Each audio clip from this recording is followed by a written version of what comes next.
The gentle hum of a violin drifted through the crisp autumn air, mingling with the soft whispers of the gathered crowd. Rows of white chairs lined the lush green lawn, adorned with delicate arrangements of sunflowers and lavender. Everything about the setting screamed perfection, yet there was an undeniable tension hanging in the air. Marcus adjusted his tie for the third time, his palms damp despite the cool breeze. His eyes stayed fixed on the end of the aisle, where the woman he loved would soon appear. The crowd stirred as the ceremony began, their murmurs a mix of curiosity and hesitation. Marcus stood tall, his broad shoulders squared, his deep brown skin glowing under the late afternoon sun. His heart pounded like a drum in his chest, a mix of nerves and excitement surging through him. Today was supposed to be the happiest day of his life, but something felt off. And then there she was. Emily appeared at the edge of the aisle, her smile radiant and her pale blonde hair cascading over her shoulders. She was breathtaking in her ivory gown, which shimmered faintly in the sunlight. But what caught everyone's attention wasn't her beauty. It was the wheelchair she was seated in. A murmur rippled through the guests, a few audible gasps escaping as they processed the sight before them. Emily moved forward, wheeled by her father, her confidence unwavering despite the stares. To Marcus, she was more than stunning. She was a vision of strength, a woman who had faced life's cruelties and chosen to fight back with grace and resilience. Marcus felt his throat tighten with emotion as Emily reached him at the altar. He took her hand gently, his dark fingers wrapping around hers. They exchanged a glance that spoke 1,000 words, a silent affirmation that they were in this together, no matter what. The officiant began to speak, but before he could get past the opening remarks, a sharp, unexpected sound broke through the calm. "Excuse me." All heads turned as a young woman in a tailored suit approached, holding a small, cream-colored envelope in her hand. Her expression was unreadable, but her presence exuded urgency. "I'm sorry to interrupt," she said, her voice steady but insistent. "This is for Marcus." The crowd murmured louder now, the tension thick enough to cut with a knife. Marcus froze, his brow furrowing as he looked at the woman. "What is this?" he asked, his voice low but steady. "It's from your mother," the woman said simply, handing him the envelope. A gasp rippled through the crowd. Marcus's mother had passed away 5 years ago. The world seemed to stop as Marcus stared at the envelope, his hand trembling as he took it. Beside him, Emily tightened her grip on his hand, her calm presence grounding him as his mind raced. The officiant cleared his throat, trying to regain control of the situation. "Perhaps we should." "No," Marcus interrupted, his voice firm but quiet. "I need to see this." Slowly, he opened the envelope, the delicate paper crackling in his hands. Inside was a single piece of stationery, the familiar handwriting unmistakable.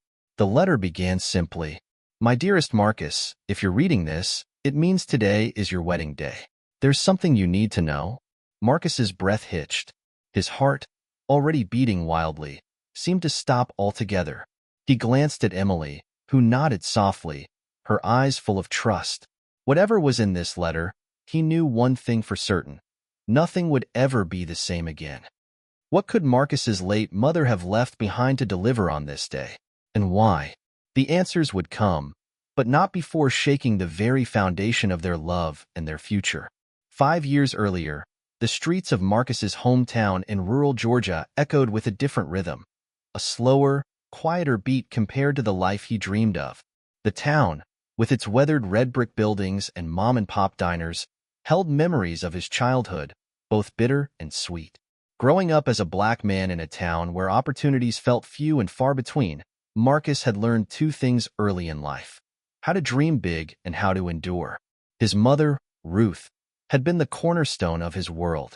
A woman of faith and strength, she worked tirelessly as a nurse to provide for Marcus and his younger sister, Kiera. Ruth often told him, "You're bigger than this town, Marcus. You've got a light in you, and it's your job to let it shine." Those words stayed with him, etched into his heart like a roadmap to a future he refused to let go of. But life wasn't kind to Ruth. Cancer stole her from them when Marcus was just 21. He remembered her final days vividly. The hospital room where she lay, her body frail but her spirit unbroken. She had taken his hand in hers, her voice weak but resolute. "Promise me," she had said, her gaze steady despite the pain. "Promise me you'll live the life I couldn't. Love deeply. Fight for what's right. And when you find someone who makes your soul sing, don't let fear stop you." Marcus had promised, tears streaming down his face as he clung to her hand. When she passed, it felt like the foundation of his life had been ripped away. But in the years that followed, her words became his guiding star. He threw himself into his studies, earning a scholarship to a state university where he majored in social work. It was there he began to channel his pain into purpose, working with underserved communities and mentoring young men who, like him, needed someone to believe in them. But the scars of his upbringing ran deep. There were nights when the weight of his past would creep in, whispering doubts about his worth. The world wasn't always kind to men who looked like him, and he'd seen enough rejection and judgment to last a lifetime. Then came the day he met Emily. It was at a charity gala for a local organization that supported victims of trauma. Marcus had been invited as a guest speaker, sharing his story of resilience and hope. Emily had been there as a volunteer, her wheelchair parked discreetly near the back of the room. She had listened intently to his speech, her blue eyes brimming with curiosity and admiration. Afterward, she approached him, her voice soft but unwavering. "I just wanted to say thank you," she said, her smile gentle. "Your story, it's inspiring. It's proof that even when life tries to break us, we can still rise." Marcus had been struck by her words and by her. There was a quiet strength about her, an aura of determination that mirrored his own. They talked for hours that night, discovering a shared love of jazz music, a mutual appreciation for dark humor, and a deep understanding of what it meant to fight for a second chance at life. Emily's story was different, but no less harrowing. A former professional dancer, she had lost her mobility in a car accident that claimed her best friend's life. The accident left her battling not only physical pain but also the guilt of survival. She had fought through years of therapy and self-doubt to rebuild her life, finding purpose in helping others with disabilities. By the end of that night, Marcus knew he had found someone extraordinary. Their relationship blossomed, but it wasn't without challenges. Marcus's friends teased him at first, questioning what he saw in a woman whose physical limitations were so obvious. His family was more cautious, especially Kiera, who worried that Marcus might be taking on more than he could handle. "Love isn't about what's easy," Marcus told her one night during a heated argument. "It's about finding someone who makes you want to be better, who sees you for who you really are." "Emily sees me, Kiera, and I see her." Despite the pushback, Marcus stayed steadfast. Emily became his anchor, the person who reminded him of his mother's words, "Love deeply," and so he did. But even as he stood at the altar on their wedding day, holding the mysterious letter from his late mother, a shadow of doubt crept into his mind. What if the past he thought he had left behind wasn't finished with him yet? Emily sat in her room the night before the wedding, staring at her reflection in the mirror. Her ivory gown hung neatly in the corner, a symbol of the day she had once thought would never come.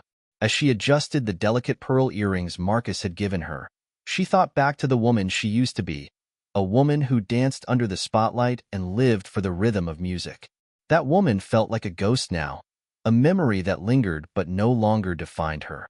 Emily Callahan had been born into a world of grace and movement. By the age of 6, she was twirling in ballet studios, her mother's proud encouragement echoing in her ears. Dance had been her everything, a language, a passion, and a way to escape the mundane. By the time she turned 24, she was performing with a regional dance company, poised to make the leap to a bigger stage. Her life had been full of beauty and momentum, a whirlwind of rehearsals, performances, and applause. But in a single moment, that life was taken from her. The accident happened on a rainy April night. Emily had been driving home with her best friend, Megan, after celebrating her acceptance into a touring production of Swan Lake. The road was slick, and visibility was poor. A truck driver, distracted by his phone, ran a red light. The collision was instant and devastating. When Emily woke up in the hospital, the first thing she noticed was the stillness in her legs. The second was the look of pity on her parents' faces. Megan hadn't survived, and Emily's spine had been severely damaged. The following months were a blur of surgeries, physical therapy, and suffocating grief. The doctors told her she might never walk again, and the reality of losing both her mobility and her best friend was almost too much to bear. She withdrew from the world, pushing away the very people who wanted to help her. "Don't tell me it'll get better," she had snapped at her mother during one particularly dark day. "You don't know what this feels like." Her mother had looked at her, sadness and determination etched into her face. "You're right, Emily. I don't. But I know you. And I know you're stronger than this." It wasn't until a chance encounter at her rehabilitation center that Emily began to believe in that strength. She met a young girl named Sophie, just 10 years old, who had lost her leg in a boating accident. Sophie's laughter, her resilience, and her refusal to let her prosthetic define her sparked something in Emily. If she can fight, Emily thought, so can I. Emily began volunteering with organizations that supported individuals with disabilities. Slowly, she rebuilt her life. It was a life far removed from the one she had envisioned, but it was meaningful in ways she hadn't expected. She found purpose in helping others, even as she continued to navigate her own struggles with self-worth. Still, love was something she had closed the door on.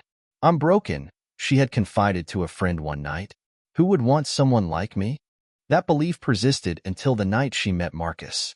It had been an ordinary evening at a charity gala, one of many events Emily volunteered for.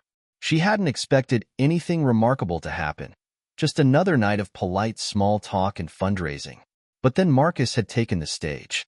She had been struck first by his voice, steady, warm, and full of conviction. He spoke about his late mother, about the hardships he had faced, and about the power of perseverance. His words resonated with her in a way she hadn't expected, cutting through the walls she had carefully built around herself. After the speech, she found herself rolling her chair toward him, her heart pounding in a way it hadn't in years. "You're an incredible speaker," she had said, her voice steady despite the butterflies in her stomach. "Thank you for sharing your story." He had turned to her with a smile that seemed to light up the room. "Thank you for listening. I'm Marcus." "Emily," she replied, offering her hand. The handshake was brief, but it was enough to spark a connection that would grow deeper with time. Their relationship wasn't easy. Emily's insecurities were a constant battle, and Marcus's life experiences had made him cautious. There were moments when Emily doubted her ability to keep up with him, to be the partner he deserved. "You're not a burden, Emily," he had told her one evening as they sat together on her porch, watching the sunset. "You're a fighter. You make me want to be a better man." For the first time in years, she allowed herself to believe those words. And now, on the eve of their wedding, Emily found herself staring at the life she had rebuilt, feeling both gratitude and fear. She loved Marcus more than she had thought possible, but a voice in the back of her mind whispered doubts. What if I hold him back? What if I'm not enough? But then she thought of his smile, his unwavering belief in her, and the way he made her feel whole. "You are enough," she whispered to herself, wiping a tear from her cheek. As she wheeled herself to bed, she resolved to push aside her doubts. Tomorrow would be the start of a new chapter, one she was determined to embrace with all her heart. Marcus's hands trembled as he clutched the letter, his mind racing. The words, "There's something you need to know," echoed in his head, drowning out the soft murmurs of the crowd. Standing at the altar, with Emily beside him and their guests watching, he felt as though the world had stopped spinning. Emily gently squeezed his hand, her soft blue eyes searching his face. "Marcus," she whispered, her voice calm despite the tension. "Whatever it is, we'll face it together." Taking a deep breath, Marcus unfolded the letter and began to read silently. His mother's familiar handwriting jumped off the page, a bittersweet reminder of her love and strength. "My dearest Marcus, if you're reading this, it means it's your wedding day. First, let me say how proud I am of the man you've become. I know your heart is full of love and hope right now, and that makes me happier than you'll ever know. But there's something I never told you, something I've carried with me for years. It's time you knew the truth. Marcus, when you were born, I wasn't alone. There was someone else by my side. Your father. Marcus's heart stopped. His father? The man he had never known? I told you he left us before you could remember, and that was true. But it wasn't the whole story. Your father didn't just walk away. He left because he was afraid. Afraid of responsibility, afraid of failure, afraid of me. But here's the part that I need you to understand. He loved you. Deeply. He didn't know how to show it, but I saw it in the way he looked at you, in the way he held you as a baby. I thought I was protecting you by keeping his absence simple, by telling you he wasn't worth your time. But maybe I was wrong. Maybe you deserve the chance to decide for yourself. As you step into this new chapter of your life, as you build your own family, I want you to have closure about your past. That's why I've arranged something for you. There's a man in this audience, someone I contacted before I passed. He's here today because he wanted to see you. Marcus, he's your father. The letter slipped from Marcus's hands, fluttering to the ground. The world seemed to tilt as the weight of his mother's words sank in. His father was here? In the crowd? Emily's voice broke through the haze. Marcus, what is it? He turned to her, his voice barely above a whisper. My father. He's here. A ripple of surprise spread through the guests as the officiant looked uncertainly between Marcus and Emily. Marcus scanned the crowd, his gaze darting from face to face, searching for someone who might hold the answer. And then he saw him. An older man with a salt and pepper beard stood near the back, his hands folded nervously in front of him. His eyes met Marcus's, and for a moment, neither of them moved. The man took a tentative step forward, his voice trembling. Marcus, I'm James. I'm your father. The air in the garden seemed to thicken, the weight of the revelation pressing down on everyone. Guests whispered among themselves, but Marcus heard none of it. All he could focus on was the man standing before him, the stranger who had been a ghost in his life for so long. James cleared his throat, his voice shaking with emotion. I know I don't have the right to be here. I don't deserve your forgiveness. But your mother, she gave me this chance. She believed I could make things right, even if it's too late. Marcus felt a storm of emotions surge through him. Anger, confusion, curiosity, and a deep ache he couldn't quite place. His hands clenched at his sides as memories of his mother flooded back.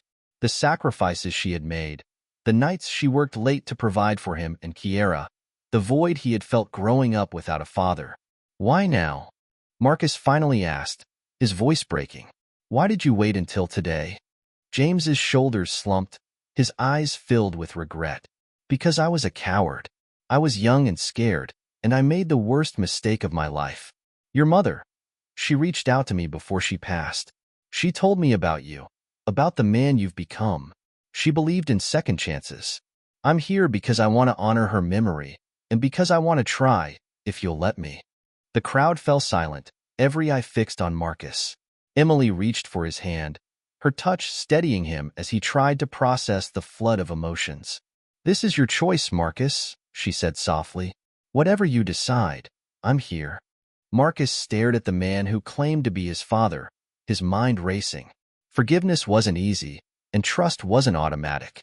But his mother's words lingered in his heart. Love deeply. Fight for what's right. He didn't know what he would say, but one thing was clear. His wedding day was no longer just about beginnings. It was about reckoning with the past. The garden seemed to hold its breath as Marcus stood frozen at the altar, his gaze locked on the man who had just introduced himself as his father.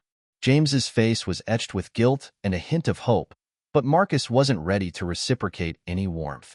His mind spun with questions, frustrations, and memories of all the times he had yearned for a father figure and found none. Why today? Marcus asked again, his voice louder this time, carrying a sharper edge. Why would you show up on my wedding day, of all days? Do you realize what this moment is supposed to mean to me? James stepped closer, his hands raised as if trying to calm his son. I know this timing is terrible, Marcus. I do. But your mother, she wanted you to hear this from me. She wanted me to tell you that I never stopped thinking about you. I've regretted every single day I wasn't there for you. Marcus took a step back, shaking his head. You regret it? That's supposed to mean something to me? Regret doesn't change the nights my mom worked 2 shifts just to make sure we had food on the table. It doesn't change the years I spent watching other kids with their fathers, wondering why mine didn't think I was worth sticking around for. Tears brimmed in James's eyes, but Marcus's anger flared. For years, he had buried the pain of not having a father. He had told himself he didn't need James, that his mother's love had been more than enough. Now, all of that buried pain was rising to the surface, raw and unfiltered. Emily's voice broke through his thoughts. "Marcus," she said gently, her hand still gripping his. "You don't have to decide how to feel right now, but whatever you're feeling, let yourself feel it. You don't have to carry this alone." Her words were a lifeline, grounding him in a moment that felt chaotic and overwhelming. He turned to her, his chest heaving with the weight of his emotions. "I don't know what to do, Em," he admitted, his voice cracking. "This was supposed to be our day, just ours. And now it feels like—" He trailed off, struggling to find the words. Emily gave his hand a reassuring squeeze. "It's still our day, Marcus. But maybe this is also part of it. Maybe your mom wanted this moment to happen here because she knew you wouldn't face it alone." Marcus looked into her eyes, finding the strength he needed. He turned back to James, his jaw tight. "If my mother believed you deserved a second chance, I'll respect that. But this doesn't erase the past. You don't just get to walk back into my life and expect me to be okay with it." James nodded, his expression solemn. "I don't expect anything, Marcus. I just want a chance to get to know you, to show you I can be better, that I can be the father you deserved." The tension in the air was palpable, the weight of Marcus's decision pressing down on everyone. Finally, he let out a long breath. "Fine," he said. "We'll talk. But not today." James's face softened with relief. "Thank you," he said quietly. "That's more than I deserve." As James stepped back into the crowd, Marcus turned to Emily, his hands trembling. "I'm sorry," he said. "This is supposed to be the happiest day of our lives, and now it's—" Emily silenced him with a small smile. "It still can be, Marcus. It's not about what happens. It's about how we face it together. We've already overcome so much. This is just another part of our story." Her words filled him with a renewed sense of purpose. He straightened his shoulders, took her hands in his, and nodded at the officiant. "Let's do this." The officiant, who had been waiting awkwardly on the sidelines, cleared his throat and began again. The vows they exchanged were heartfelt and raw, made even more meaningful by the unexpected turn their day had taken. As Marcus slid the ring onto Emily's finger, he realized that, despite everything, he wouldn't trade this moment for anything. When the officiant declared them husband and wife, the crowd erupted into applause. Marcus leaned down to kiss Emily, the cheers of their family and friends echoing around them. For a brief moment, the chaos faded, leaving only the two of them and the love they had fought so hard to protect. But as they walked back down the aisle, hand in hand, Marcus couldn't shake the feeling that this was just the beginning of a journey he hadn't planned for. A journey that would force him to confront the pain of his past and redefine what family truly meant. The reception was in full swing, a lively contrast to the emotionally charged ceremony. Laughter and music filled the air as friends and family celebrated Marcus and Emily's union. The couple shared their first dance, Emily's wheelchair spinning gracefully in sync with Marcus's steps. Guests clapped and cheered, their joy a balm for the day's earlier tensions. But beneath the surface, Marcus's thoughts churned like a storm. As much as he tried to focus on the celebration, his father's sudden appearance lingered in his mind, casting a shadow over the happiness he had fought so hard to feel. Later in the evening, after the speeches and toasts, Marcus stepped outside for air. The garden was quiet now, illuminated by soft string lights that cast a golden glow over the trees. He needed a moment to process, to sift through the swirling emotions that had been gnawing at him all day. The sound of footsteps behind him broke the silence. Marcus turned to find Kiera, his younger sister, approaching with a glass of champagne in hand. "Thought I'd find you out here," she said, leaning against the wooden railing of the terrace. "You've got that I'm overthinking everything look again." Marcus let out a humorless laugh. "Can you blame me? This was supposed to be the best day of my life, and then he showed up." Kiera took a sip of her champagne, her expression thoughtful. "I can't believe it either. I mean, After all these years, to see his face, it felt surreal. Like a ghost from our past just walked into the room. Marcus nodded, his jaw tightening. A ghost I wasn't ready to face. I don't even know what to feel. Angry? Sad? Curious? All of it at once. Kiera placed a hand on his arm. It's okay to feel all of that, Marcus. You don't have to have it figured out right now. He sighed, running a hand over his face. I don't understand why Mom kept this from us for so long. She always made it seem like he wasn't worth knowing, like he didn't care. And now I find out he's been out there, thinking about us? Mom had her reasons, Kiera said softly. You know how fiercely protective she was of us. Maybe she thought it was easier to paint things black and white instead of letting us see the gray. Marcus stared out at the night sky, his thoughts drifting to his mother. He could almost hear her voice, calm and steady, reminding him to choose forgiveness over bitterness. I don't even know if I want to get to know him, Marcus admitted. Part of me feels like I should, for Mom, for closure. But the other part of me, it's just so angry. Kiera nodded. That's normal, Marcus. But you don't have to decide tonight. Take it one step at a time. And don't forget, you're not in this alone. You've got me, Emily, and a whole village of people who love you. Her words brought him some measure of comfort, and he pulled her into a hug. Thanks, Ki. I don't know what I'd do without you. Same, she said with a small smile. Now, let's get back inside before people start wondering where the groom ran off to. Emily will have my head if I keep you out here too long. When Marcus returned to the reception, he found Emily sitting with a group of friends, laughing at a story one of them was telling.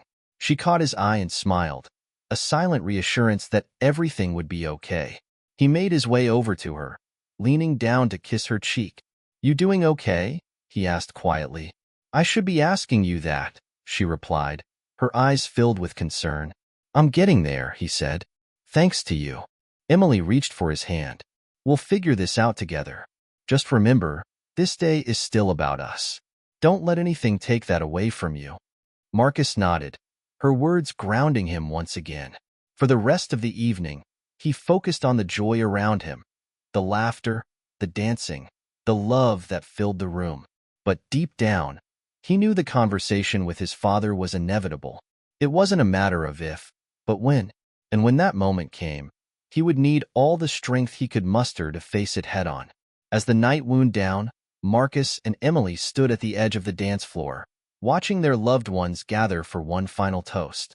The twinkling lights above them mirrored the stars in the sky, a reminder that even in the darkness, there was beauty. Emily leaned her head against Marcus's shoulder. Whatever happens next, she said softly, just remember this moment. This is the start of something beautiful. Marcus kissed the top of her head, his heart swelling with gratitude for the woman who had brought light into his life. I'll remember, he promised. And as he held her close, he silently resolved to face whatever challenges lay ahead. With Emily by his side, he knew he could handle anything.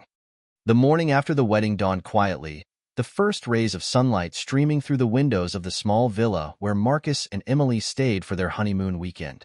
The festivities were over, the guests had left, and now there was silence. A reprieve Marcus wasn't entirely sure he wanted. He sat at the edge of the bed, staring at the unopened envelope his mother had left with the wedding letter. James had slipped it to him during the reception's final moments, along with a quiet plea, "Read it when you're ready. It's from your mother, too." Emily stirred behind him, her soft voice breaking the silence. "You didn't sleep much, did you?" Marcus shook his head. "How could I? I keep thinking about him, about what Mom wanted me to do." Emily shifted herself upright, leaning against the headboard. "Did you open the envelope?" "Not yet," he admitted. "Part of me is afraid of what it might say. What if it's just more weight? More questions I'm not ready for?" Emily reached for his hand. "Or it might be the closure you've been looking for. You'll never know unless you read it, Marcus." Her words settled over him like a gentle nudge, and he nodded. With trembling fingers, he opened the envelope and unfolded the letter inside. "My beloved Marcus, if you're reading this, it means you've met your father. I imagine your emotions are running high right now. Anger, confusion, maybe even grief. That's okay. It's natural. But I need you to hear me out, my son, because this letter is my way of telling you what I couldn't say while I was alive. James wasn't perfect. He made mistakes, big ones. He hurt me, and he hurt you, even if you didn't realize it at the time. But I also know that people are complicated. Sometimes we fail not because we don't care, but because we're too afraid to try. That was James's story. And while I never forgave him fully for leaving, I also never stopped hoping he'd come back. Not for me, but for you. When I reached out to him, it wasn't for my sake. It was for yours. Marcus, you've carried so much weight on your shoulders over the years. I've seen it in the way you work tirelessly for Kiera, in the way you protect the people you love. But part of that weight comes from the void James left behind. I don't want that to haunt you anymore. I'm not asking you to forgive him. I'm not even asking you to accept him into your life. All I'm asking is that you give yourself the chance to decide, not for him, but for you. You deserve peace, Marcus. You deserve answers. And if nothing else, remember this. You are stronger than your pain. You are braver than your fears. And you are loved, more than you will ever know. With all my love, always. Mom. Marcus stared at the letter, his vision blurring with unshed tears. Emily's hand tightened around his, a steady reminder that he wasn't alone. What does it say? She asked softly. It's Mom, he said, his voice thick with emotion. She's asking me to give him a chance. Not for him, but for me. Emily nodded, her expression thoughtful. Do you think you can? Marcus let out a shaky breath. I don't know. Part of me doesn't want to. But if I don't, it'll just keep hanging over me, won't it? Emily reached up to touch his face, her thumb brushing away a stray tear. Whatever you decide, Marcus, I'll be right here. You don't have to face this alone. He leaned into her touch, drawing strength from her unwavering support. I think I need to see him, he said finally. Not today, but soon. I need to know why he left, and I need to hear it from him. Emily smiled, her eyes shining with pride. That's brave of you. 2 days later, Marcus sat at a small cafe in the city, his hands wrapped around a cup of black coffee. The table in front of him was empty, save for a folded napkin and a pair of sugar packets he had been fidgeting with while he waited. The bell above the cafe door jingled, and Marcus's stomach clenched. James stepped inside, his eyes scanning the room until they landed on Marcus. He hesitated for a moment, then made his way over, his movements careful, almost hesitant. Marcus, James said, his voice low. Thank you for meeting me. Marcus nodded, gesturing for him to sit. The silence between them was heavy, filled with words neither of them knew how to say. I don't even know where to start, James admitted, his hands trembling slightly as he picked up the menu. Start with why, Marcus said bluntly. Why did you leave? Why weren't you there for us? James set the menu down, his expression pained. I was scared. I was young, and I didn't know how to be a father. When your mother told me she was pregnant, I panicked. I thought I'd ruin everything, so I ran. And the worst part is, I convinced myself you'd be better off without me. Marcus's jaw tightened, his hands gripping his coffee cup. Do you have any idea what we went through? What Mom went through? James's eyes filled with tears. I can't imagine, and I don't expect you to forgive me. But I'm here now because I want to make it right. I don't know if I can, but I'm willing to try, if you'll let me. Marcus stared at him, the anger and hurt bubbling just beneath the surface. But beneath it all, there was something else, a flicker of possibility, a chance to fill the void that had haunted him for so long. I don't know if I can forgive you, Marcus said finally, but I'm willing to listen. For now, that's all I can offer. James nodded, a glimmer of hope in his eyes. That's more than I deserve. Thank you. As they sat together, talking for the first time, Marcus realized that this meeting wasn't about absolution. It was about opening a door he had long kept closed and giving himself the chance to heal. The weeks following that first meeting were a blur of emotions for Marcus. After he and James sat down for coffee, they had agreed to meet once a week. Each conversation was an emotional minefield, filled with uncomfortable silences and painful admissions. But slowly, Marcus started to hear things he never thought he would hear. James spoke of his own regrets, the weight of years spent apart, and the pain of knowing he'd never truly been there for his son. But for every moment of clarity, there was a flood of resentment that Marcus couldn't push down. How could he forgive a man who'd left him to grow up without a father? How could he accept someone who had abandoned his family in the name of fear? And yet, there was a part of him that longed for closure, for understanding, for the chance to heal the wound that had festered for so long. The more time he spent with James, the more conflicted he became. One night, after a particularly long conversation with his father, Marcus returned home to Emily, who was sitting on the couch, a book in her lap. She looked up as he entered, her expression filled with quiet concern. "How did it go?" she asked, setting the book aside and patting the seat next to her. Marcus ran a hand over his face, sinking down beside her. "It's hard," he admitted. "I want to be angry, to shut him out. But then he says something that reminds me of who I was as a kid, the kid who just wanted a dad. And it messes with my head."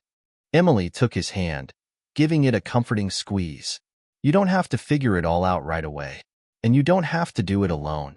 I'm here, Marcus. I'm here for whatever you need." He turned to face her, his eyes heavy with the weight of his thoughts. "What if I never get there, Em? What if I can't forgive him? What if I can't move past the hurt he caused?" Emily met his gaze, her eyes soft but unwavering. "Then you don't have to. Forgiveness isn't something anyone can force. It has to come from within you. And if it doesn't, that's okay. But whatever you decide, you'll be okay. You don't have to carry this burden forever." Her words felt like a balm, soothing the rawness that had taken root deep inside him. She was right. He couldn't rush this. He couldn't force forgiveness. He had to decide when and if he was ready. And it was a journey he had to take on his own. The next meeting with James was just as challenging as the last. This time, they met at a small park near James's apartment, a quiet place where the sounds of the city felt distant. James arrived early, his hands jammed into his jacket pockets, his eyes scanning the ground as though searching for the right words. "Hey," Marcus greeted him, his voice flat. "Hey," James responded, his tone hesitant. "How've you been?" Marcus shrugged, leaning back against the park bench. "Same as always." "You?" James ran a hand through his graying hair. "I've been thinking a lot about what you said last time, about how hard it is for you to let go of the anger." "I get that, Marcus. I do. I've been carrying my own guilt for years, and I know it doesn't make up for what I did. But I need you to know that I'm trying. I'm trying to be the father you deserve." Marcus turned his gaze to the distant trees, his mind swirling. He didn't know how to respond. Part of him wanted to say something cruel, to lash out in anger and hurt the man who had hurt him for so long. But another part of him, the part that was still that child, still searching for a connection, wanted to believe James, wanted to believe that people could change, that he could change. "Why did you leave, Dad?" Marcus finally asked, his voice tight. "Why didn't you fight for us?" James swallowed hard, his face crumbling under the weight of the question. "I was scared, Marcus. I didn't think I was good enough. I didn't think I had what it took to be a father. I was afraid I'd mess up and that you'd hate me for it. So I ran. I thought if I left, you and your mom would have a better life without me dragging you down." Marcus's chest tightened. "And you think that was better? To leave us with nothing? With no one?" "I know it wasn't," James said, his voice thick with emotion. "I know I failed you, but I need you to understand. What I did wasn't because I didn't love you. It was because I was so afraid of failing you that I left before I even had the chance to try." The honesty in his father's voice struck Marcus hard. It wasn't the answer he had wanted, but it was the one he needed. He had spent so many years holding on to the anger, replaying the hurt over and over in his mind. But now, hearing the rawness in James's voice, something inside him shifted. It wasn't forgiveness. Not yet. But it was something else. A willingness to see the man in front of him not as the villain he had built him up to be, but as a flawed human being trying his best. Marcus stood up, pacing for a moment, before he finally spoke. "I'm not ready to forgive you. Not yet. But I'm willing to listen. I want to understand why you left, why you stayed away, and what you're doing to make it right now. But you need to know something. This is going to take time. A lot of time." James nodded, his eyes filled with tears. "I'll do whatever it takes. I've got time, and I've got patience, for as long as you need." Marcus felt a knot in his stomach loosen. It wasn't a perfect resolution, but it was a start. And that, he realized, was all he could ask for right now. Later that evening, when he returned to Emily, Marcus found himself reflecting on the conversation with James. He didn't feel the weight of anger hanging over him as much as he had before, but the road ahead was still long and uncertain. Emily was waiting for him, sitting by the window with a cup of tea in her hands. When she saw him enter, she smiled, her eyes warm and welcoming. "How did it go?" she asked. Marcus sat down beside her, his expression thoughtful. "It was hard. It's still hard. But I think I'm starting to understand. I'm not sure I can forgive him yet, but I'm willing to try." Emily nodded, her hand resting on his. "And that's all you can do, Marcus. Take it one step at a time. We're in this together, remember?" He smiled at her, a sense of peace settling over him. "Yeah, together." And for the first time in a long while, Marcus felt like maybe, just maybe, he could start to heal. The days after his conversation with James were filled with a mixture of hope and uncertainty. Marcus found himself thinking about his father more than he had in years, but the thoughts were no longer clouded with pure anger. Instead, they were accompanied by curiosity. Was James really trying to change? Was it possible for someone to truly transform after so much time and pain? As he went about his daily routine, Marcus felt the weight of the question pressing on him. His work with Kiera, his commitments to his community, and his budding relationship with Emily, all of it seemed to fill the space between his meetings with James. But every time they met, the questions grew, as did the desire for more answers. The following Saturday, Marcus and James had agreed to meet again, this time at a quiet cafe in the suburbs. Marcus arrived first, taking a seat by the window. He felt the familiar tightness in his chest, the knots of nerves that had accompanied every encounter with his father. But this time there was something different, a sense of possibility. He wasn't sure where it would lead, but he was willing to explore it. When James arrived, he was carrying a small bag. He greeted Marcus with a nod and a hesitant smile. "Hey, son." "Hey," Marcus replied, trying to read his father's face. James didn't seem as guarded as he had in their previous meetings, but Marcus knew better than to assume this would be easy. He still hadn't forgotten the years of absence. James set the bag down on the table and slid into the seat across from Marcus. "I brought you something," he said, unzipping the bag. Inside, he pulled out a few old, worn photo albums and placed them between them. "I've been going through some of my stuff. Thought you might want to see this." Marcus frowned, confused. "What is it?" "Photos. From the days before I left. I've got a lot of memories, some good, some bad. But I thought maybe you'd want to see who I was before all of this." There was a long pause. Marcus could feel the tension between them, but something about his father's vulnerable gesture touched him. He slowly opened the first album, and his eyes were immediately drawn to the pictures of him as a young child. His first birthday, family vacations, and moments of what looked like happiness before the storm. His mother's smile in some of the pictures was the same warmth he remembered, the kind of smile that could light up any room. James watched him quietly, his eyes darting from Marcus's face to the photos. "I know it might be hard to look at them," James said softly, "but those are the days I remember. The good days, Marcus. The days when we were a family." Marcus's heart clenched. For the first time in their meetings, he saw his father as a man, not just the figure who had walked away. He saw the same person in the pictures, a young man full of hope, full of life, someone who had been proud of his family, someone who had once believed that love could hold things together. "I was young," James continued, his voice breaking the silence. "I didn't know what I was doing, and I've spent every day since regretting leaving you and your mom. I don't know if I can make up for it, but I want to try. I really do." Marcus stared at the pictures before him, his mind racing. He had spent so many years locked in his pain, so many years keeping James at arm's length. But here, now, sitting across from him, was the father who had once loved him, the father who was trying to bridge the gap he had created. "I'm still angry, Dad," Marcus said quietly, his voice thick with emotion. "But I'm not going to lie. Seeing this, hearing you say that, it makes me want to try too. James nodded, a look of understanding on his face. I don't expect anything from you, Marcus. I know I can't undo the past, but I can be here now. That's all I can offer. Marcus closed the photo album and looked at his father, a small, hesitant smile creeping onto his face. We can try. I don't know if I'll ever fully forgive you, but I'm willing to build something from here. Later that night, Marcus walked through the door of his apartment and found Emily sitting at the kitchen table, her laptop open in front of her. She glanced up at him, a look of quiet curiosity on her face. So, how'd it go? She asked, her tone soft and supportive. Marcus sat down at the table, exhaling deeply. It went better. I saw some things today that I didn't expect to see.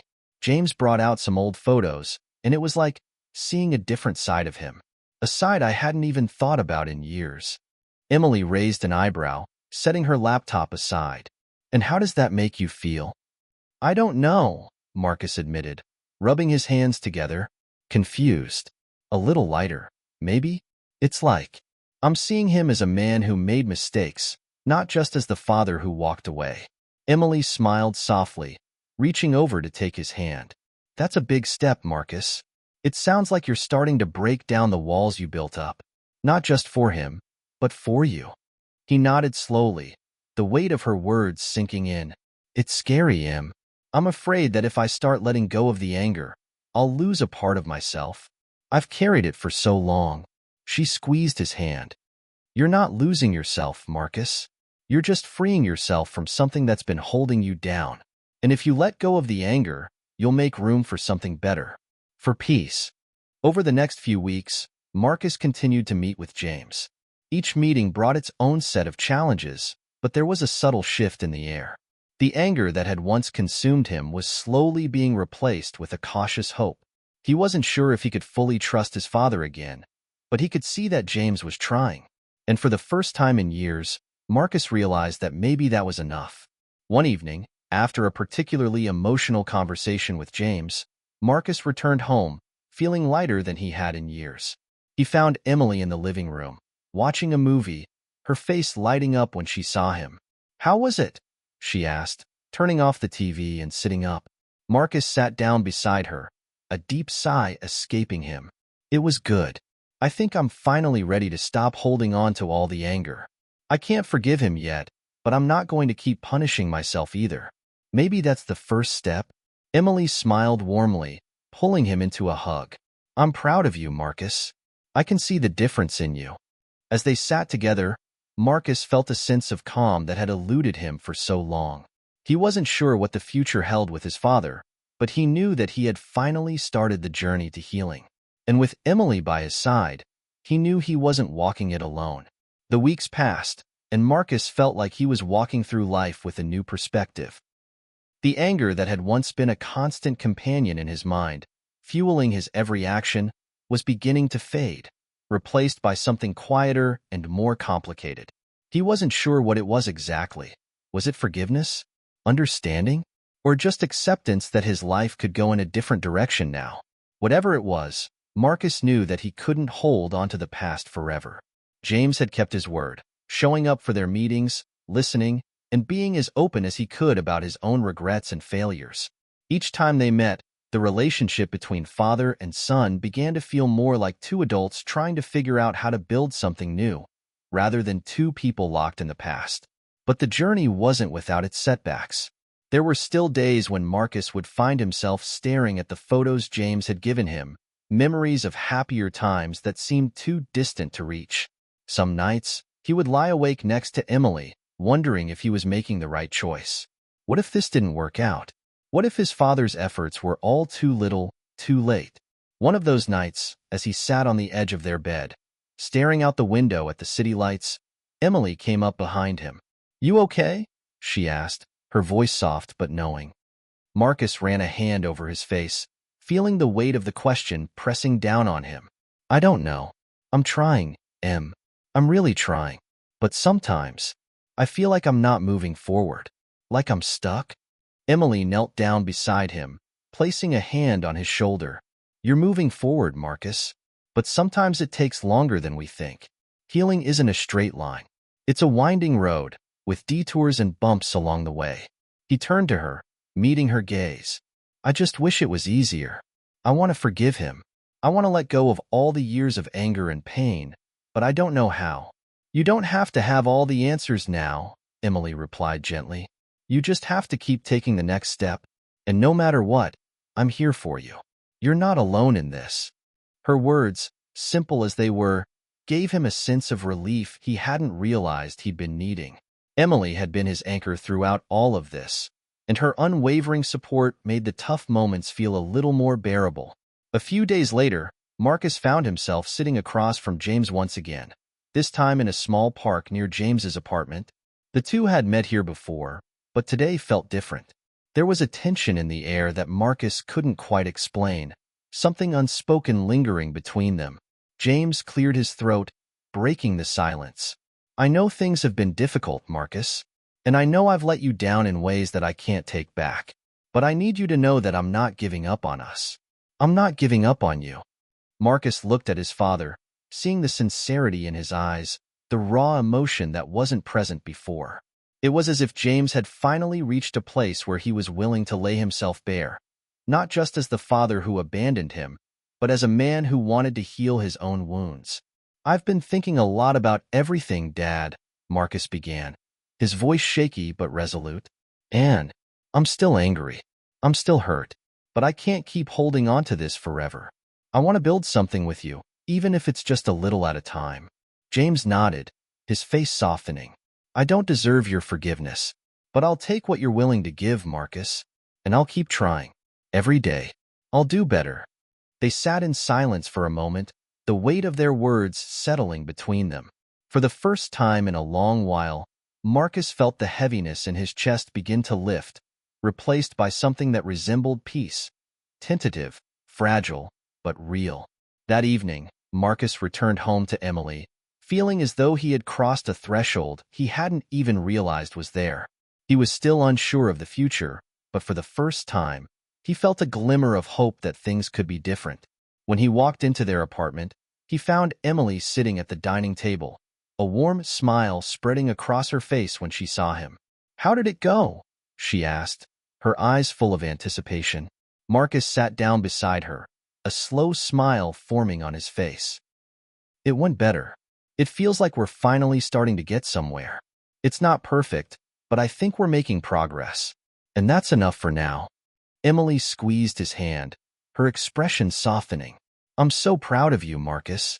You've come so far, and I know it's been hard, but you're doing the work, and that's what matters." He leaned back in his chair, taking in a deep breath. "It feels like I'm finally letting go of something I've been holding onto for so long. I don't know what's next, but for the first time in a long time, I feel like I'm not carrying it all alone." Emily leaned over and kissed him on the cheek, her voice gentle.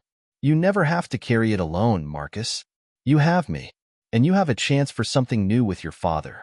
Maybe that's where you start." Marcus closed his eyes for a moment, feeling the weight of her words settle in.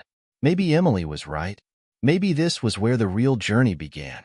The next week, Marcus met with James again, this time in a cafe where they had first reconnected. The setting felt symbolic, as if it was the place where they could truly start fresh, without the ghosts of the past haunting them.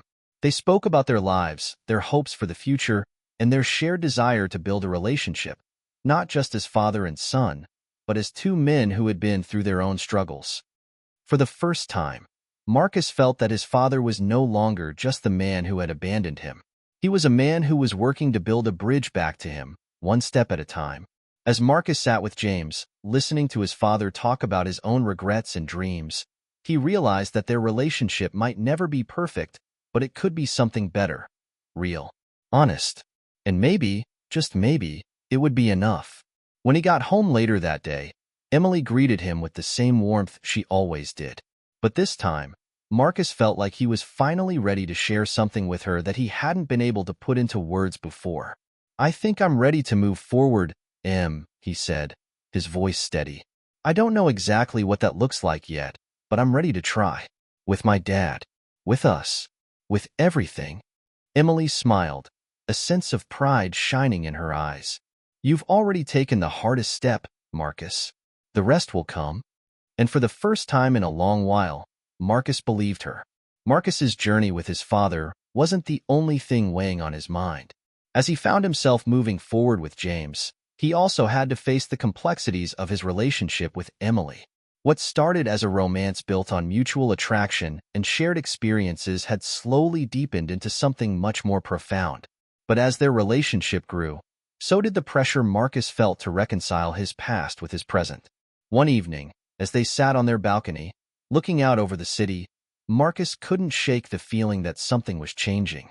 He had been working through his issues with his father, yes, but in doing so, he realized that there were pieces of himself he had never fully shared with Emily. And while he knew she had always been patient, loving, and supportive, there was a part of him that feared he had kept too much hidden. He began, his voice uncertain as he turned to face her. "There's something I need to talk to you about." Emily looked up from her phone, setting it aside immediately, sensing the seriousness in his tone. "What's on your mind?" she asked softly, her eyes focused on him, attentive and calm. Marcus hesitated. This was the hardest part for him, opening up fully. But if he was really going to move forward, not just with his father, but with Emily, he knew this was a conversation he couldn't avoid. "I've been thinking a lot about us, about everything. And I feel like there's still something I've been holding back. Something I haven't told you." Emily's brow furrowed slightly, but she didn't interrupt. She simply nodded, waiting for him to continue. "You know about my father. How he left, how he wasn't around. But what you don't know is that I've been carrying a lot of that weight for so long. I've never really let it go. Not fully. And I'm starting to realize that it's not just him I've been avoiding. It's been a part of me too," he said, his voice catching for a brief moment. Emily reached over, taking his hand in hers. "Marcus, you don't have to carry all of this alone. I'm right here with you." He squeezed her hand, grateful for her understanding. "I know, and I appreciate that more than you know. But I also know I've kept a lot of myself hidden, and I think it's time I shared more with you. I don't want to keep holding things back." She studied his face for a moment before responding, her voice gentle but filled with care. "I want to know you, Marcus. All of you. Not just the parts that are easy to love, but the parts that are harder too. I'm here for all of it." He felt his heart swell at her words, but there was a flicker of fear that remained. Could he truly open up in ways that would bridge the gaps he'd spent so many years building? Could Emily still love him when she saw all the broken pieces he tried to keep hidden? The next day, Marcus made a decision. He was going to meet with his father once more.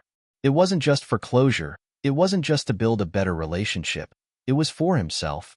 He needed to understand the full extent of the man he was and the father who had once abandoned him. When he sat across from James again, this time in a more formal setting, at a park bench near the water, Marcus didn't waste time with pleasantries. The time for small talk had passed. "Dad," he began, his voice steady, "I've been doing a lot of thinking, and I need you to know something. I'm not angry with you anymore. I'm not sure I'll ever fully forgive you, but I'm done holding on to all the pain. That part of me is gone." James nodded, his expression unreadable for a moment, before his face softened. "I've spent so much time feeling like I didn't deserve anything from you. Any chance, any forgiveness. But hearing you say that, it's more than I could ever hope for, Marcus. It's more than I deserve." "I'm not giving you everything, Dad," Marcus said, the words coming out almost as a release. "But I'm ready to rebuild. I'm ready to take the steps, even if it's slow. I'm ready to be a son again." James's eyes welled with emotion, and he swallowed hard before speaking. "I don't know if I can ever be the father you needed me to be, but I can start by being here now. That's all I can do. I'm sorry for all the years I wasted." Marcus leaned back on the bench, taking a deep breath, feeling like a heavy burden had been lifted. It wasn't perfect, but it was progress. It was a beginning. That evening, when Marcus returned home to Emily, he felt like he had closed a chapter. The conversation with his father hadn't been easy, but it was exactly what he needed. Emily greeted him with a warm embrace, and for a moment, Marcus just allowed himself to feel the comfort of her presence. She had always been the steady force in his life, the one person who never judged him, no matter how complicated or messy things had been. "How did it go?" she asked, looking up at him with an expression full of understanding. "It went better than I expected," Marcus replied, smiling for the first time in a while. "I think we're finally starting to understand each other. It's not perfect, but it's a start. And that's enough for now."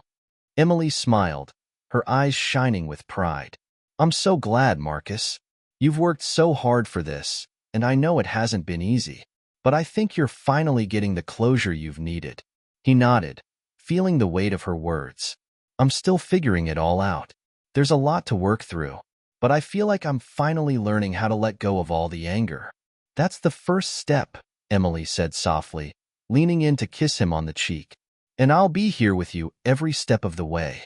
Marcus closed his eyes for a moment, breathing in the moment. He didn't have all the answers, but for the first time, he felt like he was heading in the right direction. In the following weeks, Marcus and James continued to meet, slowly learning how to build a new relationship. It wasn't easy. They had a lot of work to do, but the important thing was that they were both trying. And for Marcus, that was enough for now. As for Emily, her love and support never wavered. She remained by his side, helping him process the complicated emotions that still lingered. Marcus knew that no matter where the journey took him, whether it was with his father, his community, or his own personal growth, he wouldn't be walking it alone. For the first time in years, Marcus felt like the weight of the past was starting to lift. There would be more challenges ahead, more hurdles to overcome, but with Emily, his father, and the lessons he had learned, Marcus felt like he was finally ready to face them all. The summer heat was beginning to wane, and the air felt different. The days were still warm, but there was a chill that promised change on the horizon. Marcus could feel it, too. It wasn't just the weather, it was his life. He was starting to realize that the steps he'd taken toward healing were only the beginning of a much longer journey. While he had made peace with his father, it was becoming clear that the real work had only just started. Rebuilding a relationship with James was one thing, but the task of truly understanding himself, of fully embracing who he was and who he wanted to become, felt far more daunting. But then, there was Emily. Every time he looked at her, Marcus was reminded that he wasn't alone in this. She had been his constant, his anchor, throughout the chaos. She had believed in him when he couldn't even believe in himself. And yet, he knew there were parts of him he had yet to share with her. It was like there was a veil between them, and he needed to lift it, not just for his sake, but for theirs. One evening, as they sat together at the small kitchen table, Emily looked over at Marcus. She had sensed something was on his mind. There was a heaviness to him that hadn't been there in the past few days. "What's going on, Marcus?" she asked gently, her voice filled with concern. He hesitated, fingers tapping the edge of his mug. "I've been thinking a lot," he said quietly, looking out the window at the setting sun. "About everything. About my past, my father, the things I still haven't figured out, and well, about us." Emily's heart skipped a beat. She could sense the weight of his words, but she stayed silent, allowing him the space to express what he needed to. "I don't think I've been entirely honest with you, Marcus continued, his voice shaky now. "Not in the way that matters the most. I've told you about my father, about the anger, the hurt, but I haven't told you about the things I've been carrying deep inside. The stuff that goes beyond all of that." Emily's brow furrowed slightly, a mixture of confusion and concern in her expression. "What do you mean?" He looked at her, his eyes searching for the right words. "I've spent so much of my life holding on to bitterness, building walls, protecting myself, but I've realized that I've also been hiding parts of me from you, and I don't want to do that anymore." Emily reached across the table, gently taking his hand in hers. "You can tell me anything, Marcus. I'm not going anywhere." There was a moment of silence between them, and Marcus let out a deep breath. "I've never felt like I was enough. Not for my father, not for myself, and sometimes not for you. I've tried to be the man I think everyone expects me to be, but I've been so afraid of being vulnerable, of showing you the parts of me that I don't even understand yet." Tears welled up in his eyes, but he blinked them away. "I'm scared that if I show you all of me, everything, the good, the bad, the broken parts, you'll look at me and see a failure. That you'll see someone who's too damaged to love. Emily squeezed his hand, her voice steady. Marcus, you are not broken. You are not a failure. You're a person who's been through things, just like everyone else. But what makes you so amazing, what makes me love you, is that you're trying. You're doing the work. And that's all that matters. He shook his head. I don't know if that's enough, Em. Sometimes I just feel like I'm too much, like there's too much I need to fix. I don't want to be a burden to you. Emily stood up, moving around the table until she was standing in front of him. She gently cupped his face in her hands, forcing him to look up at her. You are not a burden to me, Marcus. You never have been. The only burden you're carrying is the one you're putting on yourself. Let me help you with that. We can face it together. All of it. Her words struck a chord deep within him. How many times had he convinced himself that he had to carry his pain alone? How many times had he turned inward, refusing to let anyone else in? But here she was, offering him her love, her support, without hesitation. Marcus closed his eyes, feeling a surge of emotion overwhelm him. I don't know how to do this, he whispered, his voice hoarse. I don't know how to be the person I want to be, the man you deserve. Emily knelt down in front of him, bringing herself to eye level. You're already that person, Marcus. You're just scared to see it. I see you. I see your heart, your kindness, your strength. That's the man I love. The vulnerability in her eyes, the unwavering belief she had in him, broke down the final barriers he'd been holding on to. He reached out, pulling her into a tight embrace. For the first time in a long while, he allowed himself to feel safe enough to let go, to stop hiding. The next few days were a blur of new realizations for Marcus. He had begun to open up to Emily in ways he never had before, sharing pieces of himself he'd kept buried for years. It wasn't easy, but each conversation felt like a small victory. Slowly, the walls he'd built around his heart started to crumble. It wasn't just his relationship with Emily that was changing. It was the way he viewed himself. He was no longer the angry young man who couldn't forgive his father. He wasn't just a son with a broken past. He was a man, capable of love, of vulnerability, of change. One evening, after a long conversation with Emily, Marcus found himself thinking about his father again. He realized that as much as he had healed from the wounds of the past, there was still a part of him that longed for his father's approval. The relationship between them was still fragile, still full of unanswered questions. But Marcus knew that healing wasn't linear. It was something that took time. The next day, he decided to reach out to James, to take another step in the process of rebuilding their relationship. He knew it wasn't going to be easy, but it was the only way forward. As Marcus dialed James's number, his heart raced. Would his father pick up? Would this conversation be as difficult as the others? Or was this a moment they had both been waiting for? When James answered, his voice was cautious, yet warm.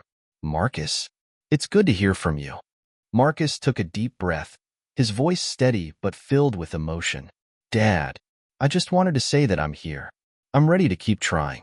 I'm not sure what this looks like yet, but I'm willing to keep going, one step at a time. There was a pause on the other end of the line.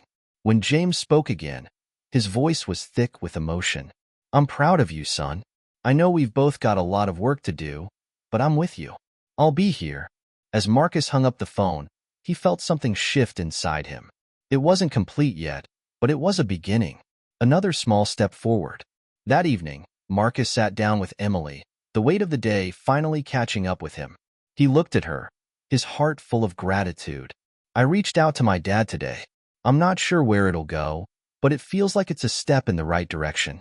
Emily smiled, her eyes shining. That's amazing, Marcus. I'm so proud of you. For the first time in what felt like a lifetime, Marcus didn't feel so alone in his journey. With Emily by his side and the steps he was taking with his father, he felt like he could face whatever came next. And, for once, he truly believed that the road ahead could lead to something good. As the weeks went by, Marcus found himself navigating new challenges. His relationship with his father was in its infancy, tentative yet full of potential. Every time he met with James, he was reminded of how much more there was to learn, not just about his father, but about himself. There were moments of growth, but there were also moments of frustration. small disagreements or silences that felt like setbacks. Still, Marcus was committed to the journey. He had learned, from his past with his father, that progress wasn't linear. Sometimes it was 2 steps forward, 1 step back, and that was okay. But there was one area where Marcus felt like he was finally starting to get some clarity: his relationship with Emily. Over the past few months, they had grown closer than he ever thought possible. The raw vulnerability they shared now felt like a new chapter in their lives, one he was deeply grateful for. And yet, as much as he wanted to move forward, there was a lingering sense of unease. Marcus had begun to understand that his fears about being enough for Emily weren't just rooted in his own insecurities, they were rooted in his past. The parts of him he had been hiding weren't just about his family dynamics, they were about his sense of worth. How much of it had been shaped by other people's expectations, and how much of it was his own? One afternoon, as they sat on the couch after a long day of work, Marcus felt the weight of the unspoken question hanging in the air. Emily had always been patient, always ready to listen, and now, he knew it was time to share something he hadn't been able to put into words until that very moment. Can we talk about something?" he asked, his voice quieter than usual. "Of course," Emily replied, sensing the change in his tone. She set her book aside and turned toward him, her full attention now on him. Marcus shifted on the couch, trying to find the right way to express what was on his mind. "I've been thinking a lot lately. About us, about me, about everything. And I think there's something I need to tell you that I haven't fully explained yet. I've been holding on to it for a long time, and I don't want to keep it from you anymore."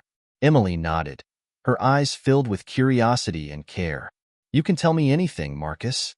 Whatever it is, we'll work through it together." Marcus took a deep breath. "I've always struggled with feeling like I'm good enough. For my dad, for myself, and even for you.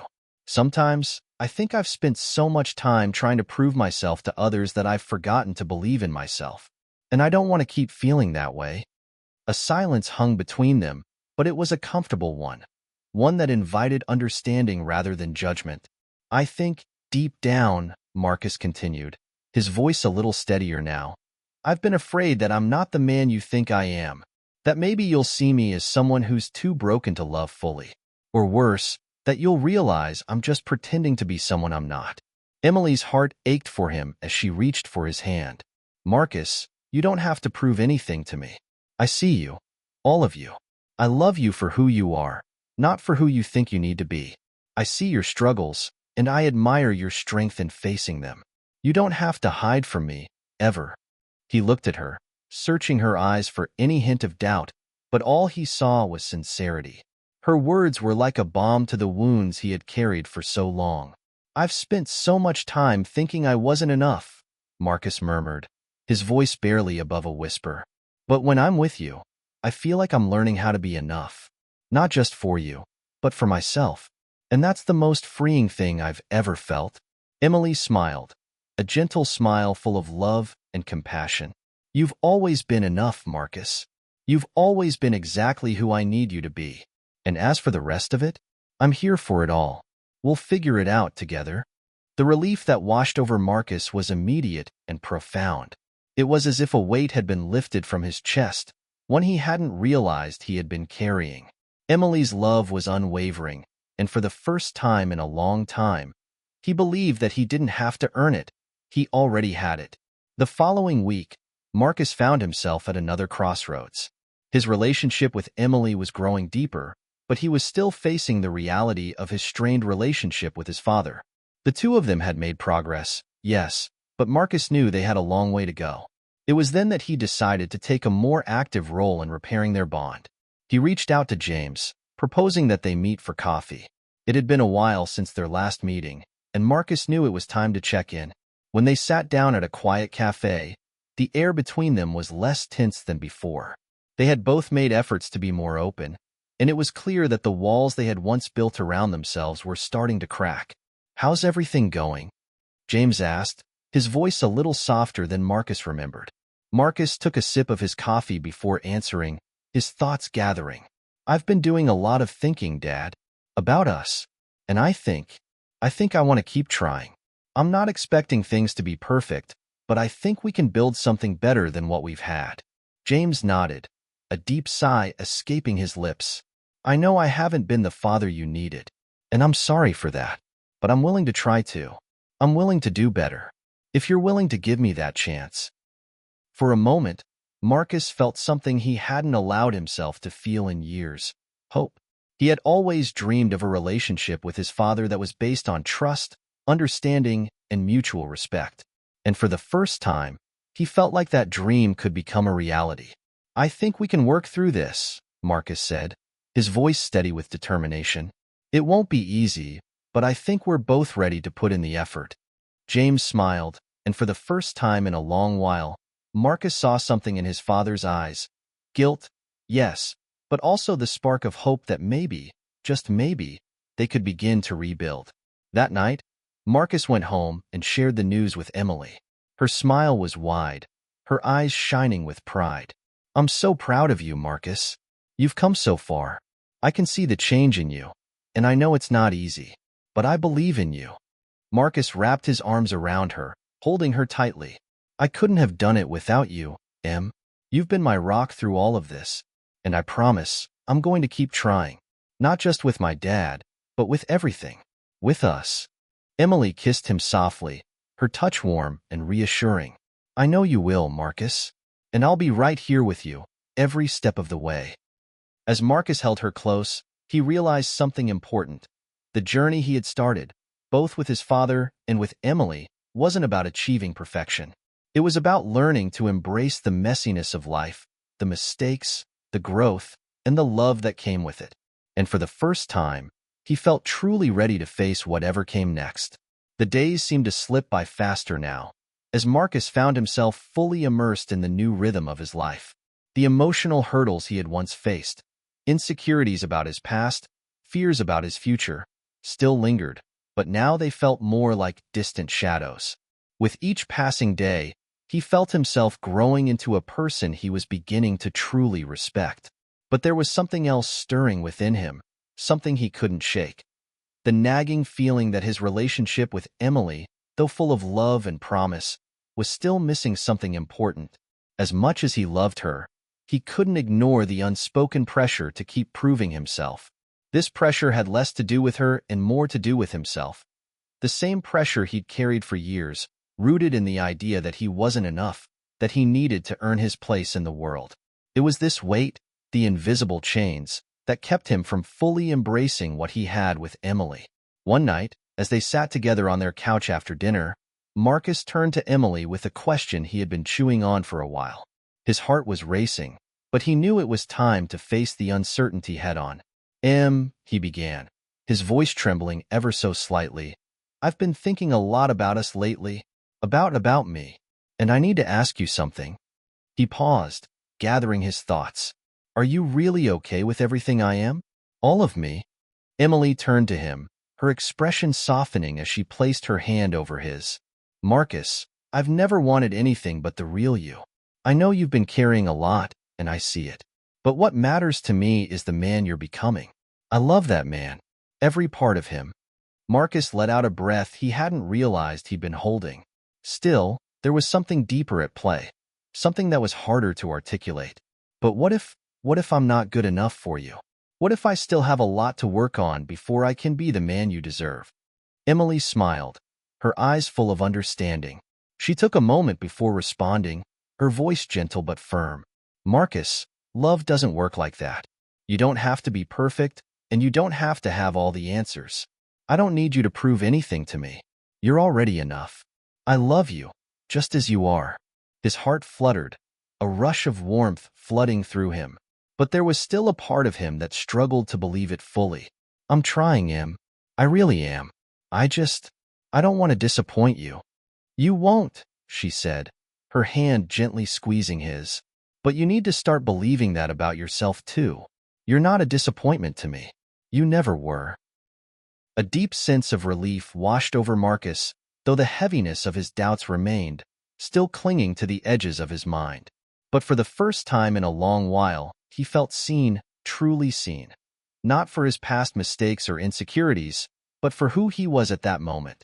And, more importantly, Emily saw the man he could become. The following day, Marcus found himself back at the cafe with his father, James. The past few weeks had been full of their tentative but steady progress. They'd shared small victories, honest conversations, a few moments of laughter, even the occasional shared silence that felt comfortable rather than strained. But today, Marcus felt as though he was facing a critical turning point. The air between them was different today. It was as if they were both holding their breath, waiting for something to shift. "How have things been?" James asked, his voice gentle as he took a sip of his coffee. There was a new vulnerability in his tone, one that Marcus hadn't noticed before. Marcus hesitated for a moment. There was a truth he had yet to share with his father, something that had been gnawing at him for days. It wasn't just about their relationship, but about the man he had always been. "I've been doing a lot of thinking, Dad," Marcus began, his voice steady but carrying an edge of emotion. "And I realized something. For most of my life, I've been trying to fix things by working harder, by trying to be what I thought you needed me to be. But the truth is, I've never really stopped to think about what I need, what I want. I've been so focused on making you proud, I forgot how to make myself proud." James looked at him, his eyes softening, as if he could understand the weight of Marcus' words.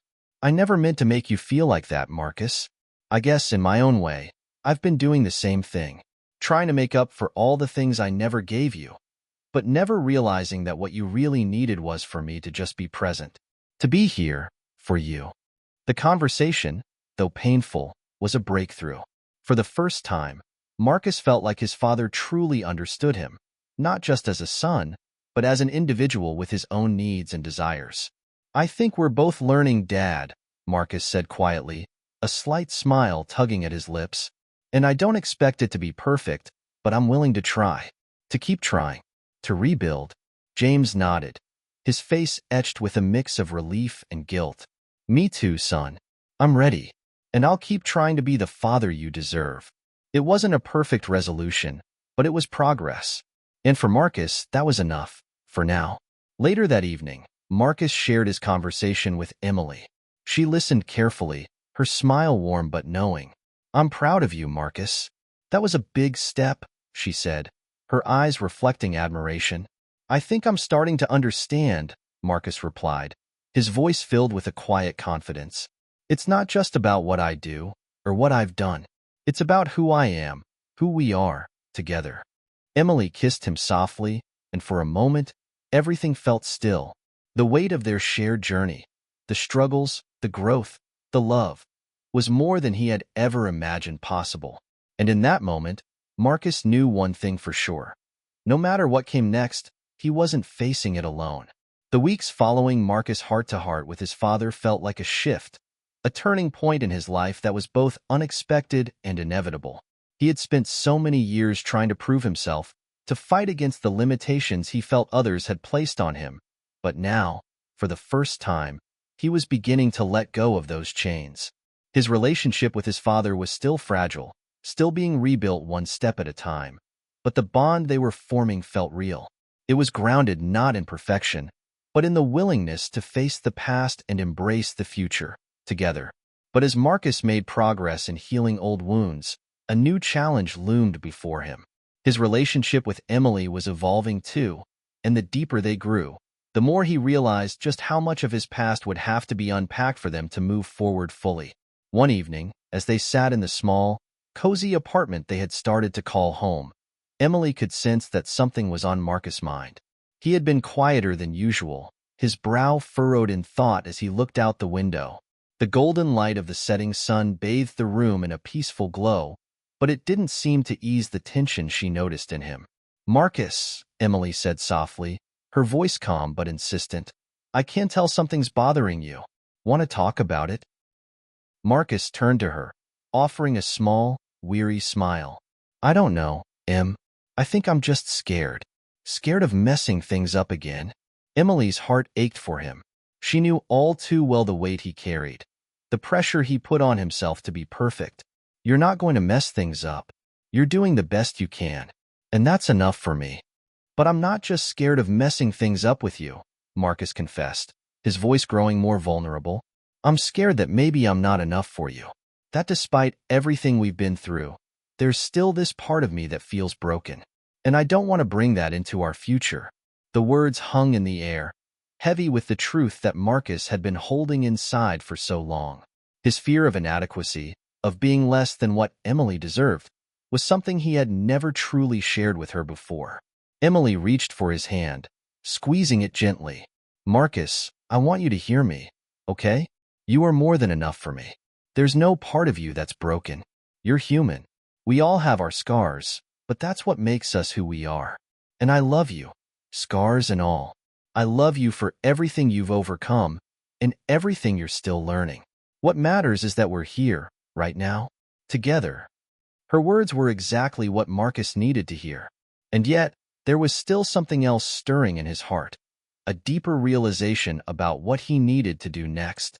"Maybe what I need to do," Marcus said slowly, "is stop thinking that I have to fix everything about myself.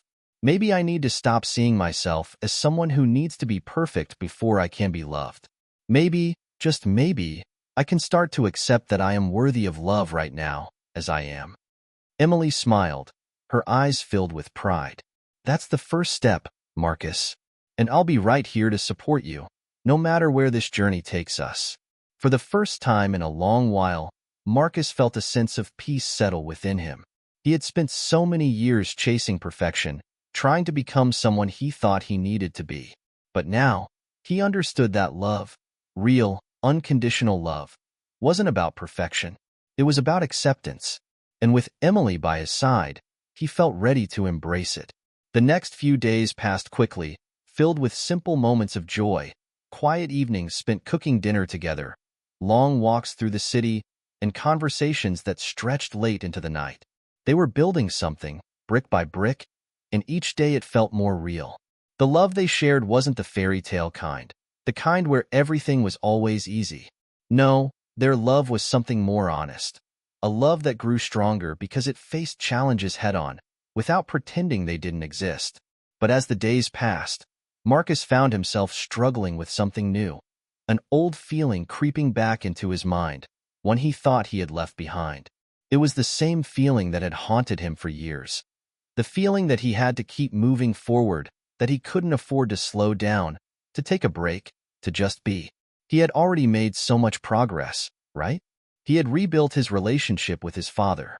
He had found love in Emily. Everything seemed to be aligning, except for one thing. He wasn't sure how to pause, how to just let things unfold without feeling like he needed to rush through every moment. One night, as he and Emily sat together, watching a movie on the couch, Marcus found himself distracted, lost in his own thoughts. Emily noticed immediately. "Hey," she said, nudging him gently, "what's going on in that head of yours?" Marcus sighed, rubbing his temple. "I don't know, Em. I just feel like I should be doing more. Like there's always something I should be working toward, something I'm missing. I don't know how to just relax." Emily raised an eyebrow. "Do you hear yourself?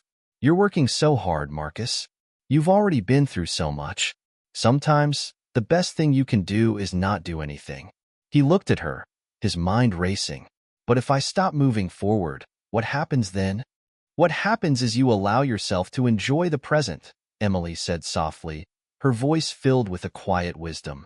"You allow yourself to be happy, to breathe, to be content with what you've already achieved. You're not in this race anymore. You don't have to prove anything to anyone, especially not yourself." Her words were like a revelation. For the first time in what felt like forever, Marcus allowed himself to truly let go. He had always been chasing something, some idea of success, some need to prove his worth. But now, he realized the most important thing was to just be. To exist in the moment, without feeling like he had to constantly move forward. In the days that followed, Marcus began to embrace this new mindset. He took time to slow down, to savor the small moments in life. Whether it was laughing with Emily over a shared joke or simply sitting in silence, enjoying each other's company. It wasn't always easy, and there were moments when he felt the familiar urge to keep pushing himself. But he knew now that the only way forward was to sometimes stop. And as the weeks passed, he noticed something remarkable.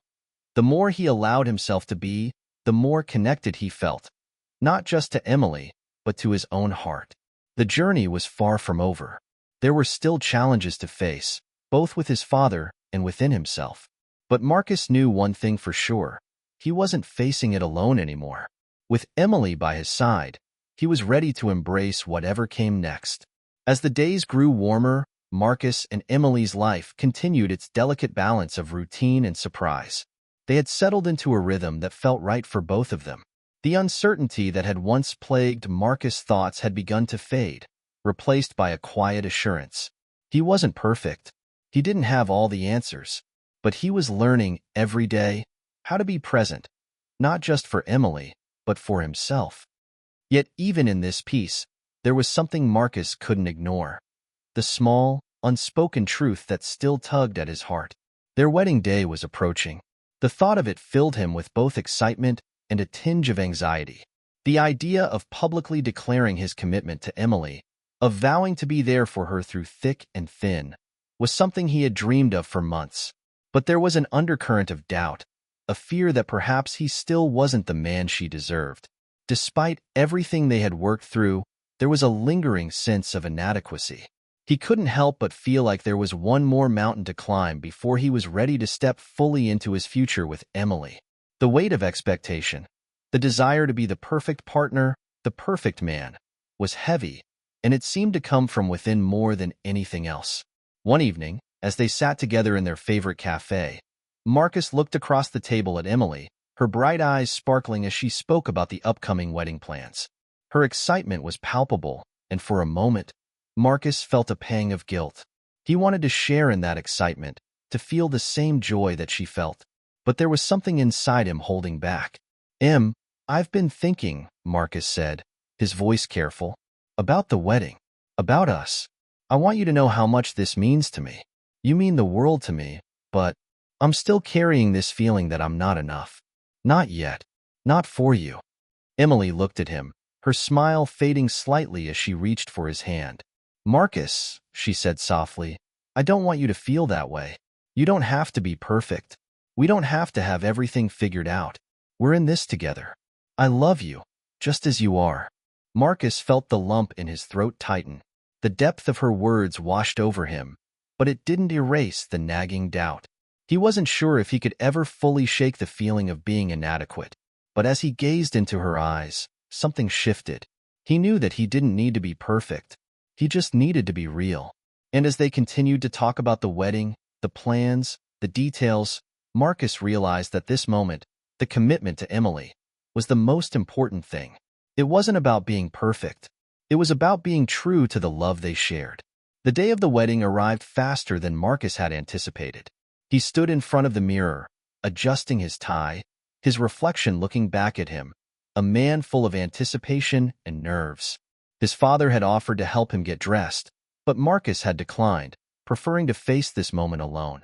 It wasn't that he didn't appreciate his father's presence. It was simply that this was a moment that was uniquely his to step into, his to embrace. He took a deep breath, trying to calm the whirlwind of thoughts spinning in his mind. This is it, he murmured to himself. No turning back. But there was no fear now. The doubt had subsided, replaced by a quiet certainty. He wasn't perfect, but that was okay, because Emily loved him, not despite his flaws, but alongside them. When Marcus arrived at the venue, the sight of the gathered guests took his breath away. Everything had come together in ways that he hadn't expected, from the flower arrangements to the soft hum of excitement in the air. And then, when he spotted Emily, standing at the end of the aisle, looking radiant and more beautiful than words could express, everything else seemed to fade away. Time seemed to slow as their eyes met across the room, and Marcus felt the ground beneath his feet solidify. This moment, this union, was the culmination of everything they had been through together. Their love, their growth, their shared struggles. It had all led them here, together. As he made his way toward Emily, every step felt purposeful, like the closing of a chapter, and yet the beginning of something even greater. When they finally stood face to face, Marcus took her hand in his, feeling the warmth of her touch. She smiled at him, and in that smile, he saw everything he needed to know. She believed in him. She always had.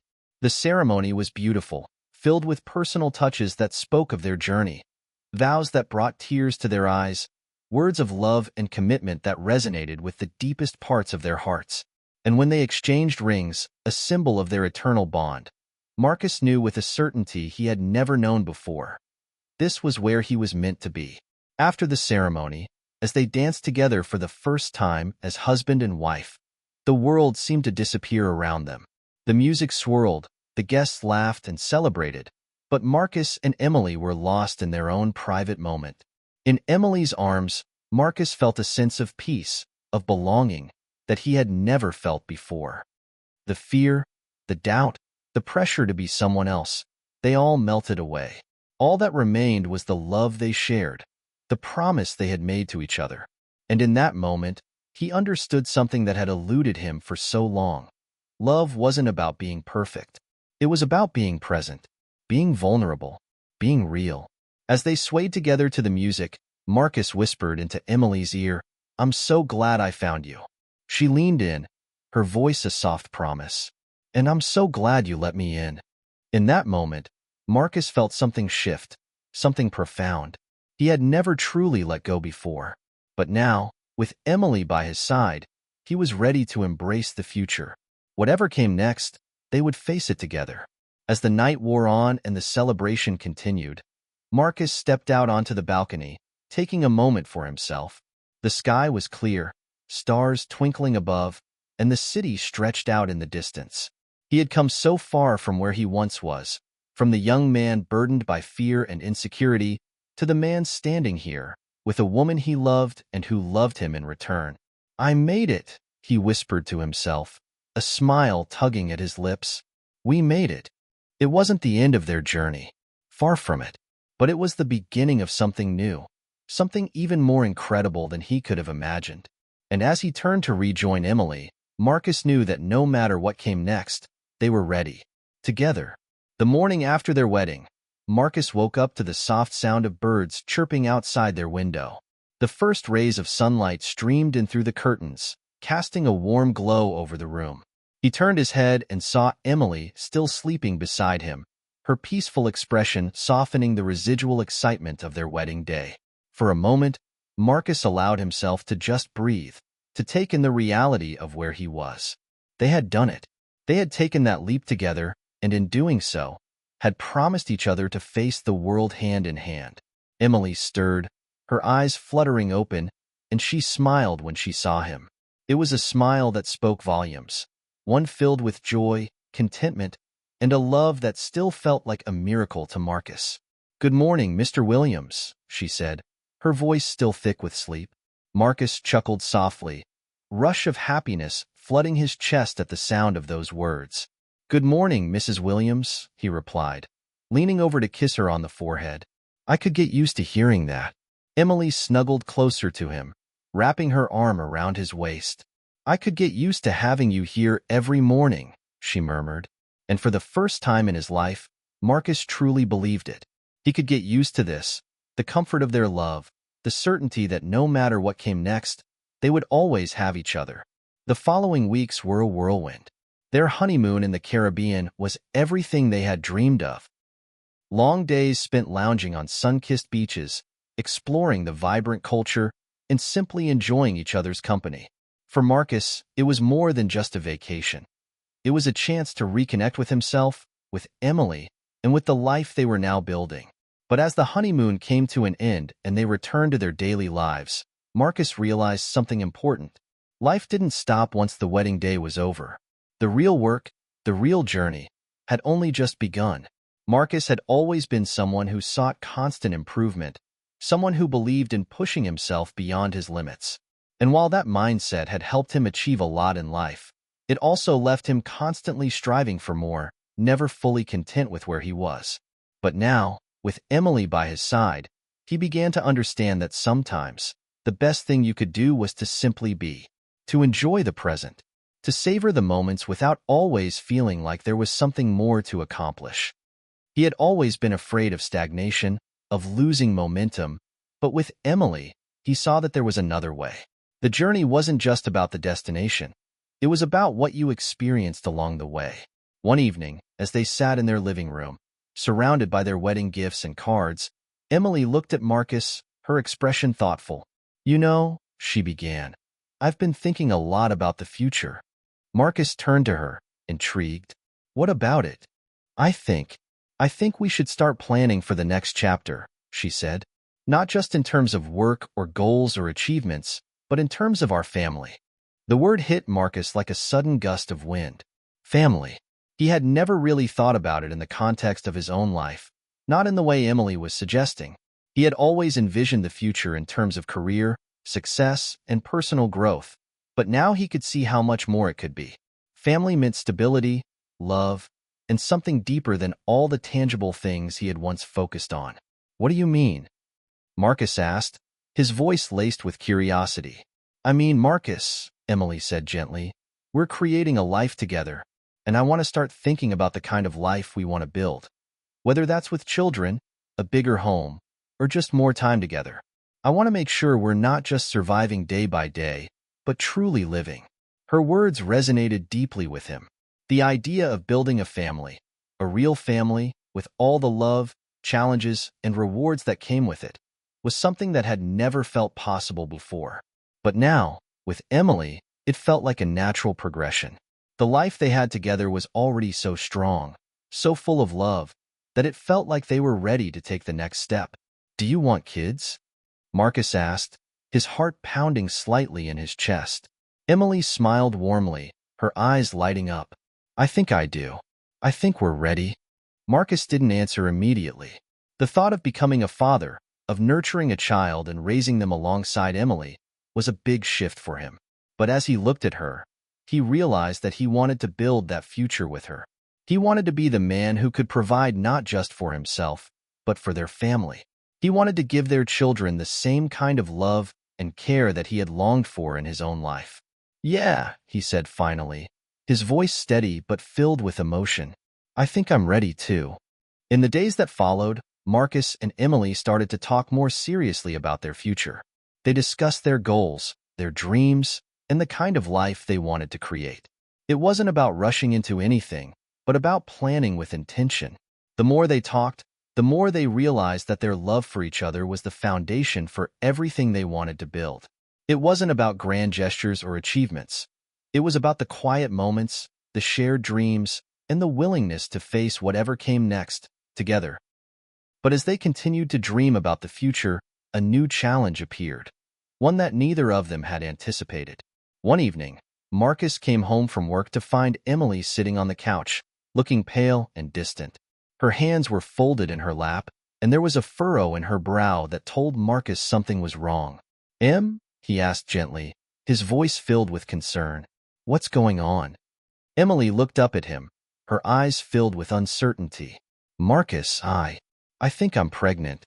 The words hung in the air, and for a moment, Marcus felt like the ground had shifted beneath him. His heart raced, his mind trying to process what she had just said. Pregnant. He had never expected things to move so quickly, but now, with Emily sitting there, her face both hopeful and anxious, he realized that this was the next step. It was real. For a moment, neither of them spoke. And then Marcus did what felt natural. He crossed the room, sat down beside Emily, and took her hand in his. "We'll figure this out," he said, his voice steady, but filled with emotion. "Whatever happens, we'll face it together." Emily's eyes welled with tears as she leaned into him, feeling the weight of their shared promise. This was it, the next chapter of their lives, filled with the unknown, but also with the kind of love that could overcome anything. And as Marcus held her, he knew one thing for sure. Whatever the future held, they were ready for it. Together. The weeks that followed Emily's unexpected news were a whirlwind. At first, Marcus and Emily both found themselves grappling with a mixture of emotions.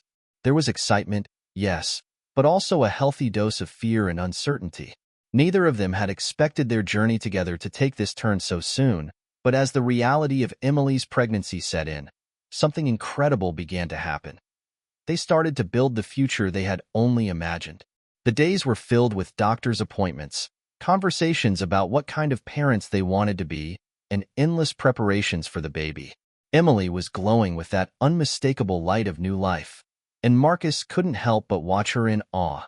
The strength and grace she had always carried were even more apparent now as she navigated the early stages of pregnancy with a calmness that gave him a sense of peace he hadn't expected.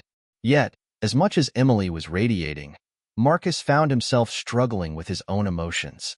It wasn't that he didn't want to be a father, he did, but the weight of responsibility was heavier than he had imagined. He had always worked hard to build his career, to create a life he could be proud of, but this was something entirely different.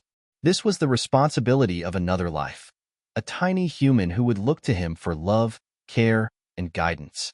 Every night, Marcus would lie awake beside Emily, feeling the life growing inside of her, and his thoughts would race. Would he be a good father?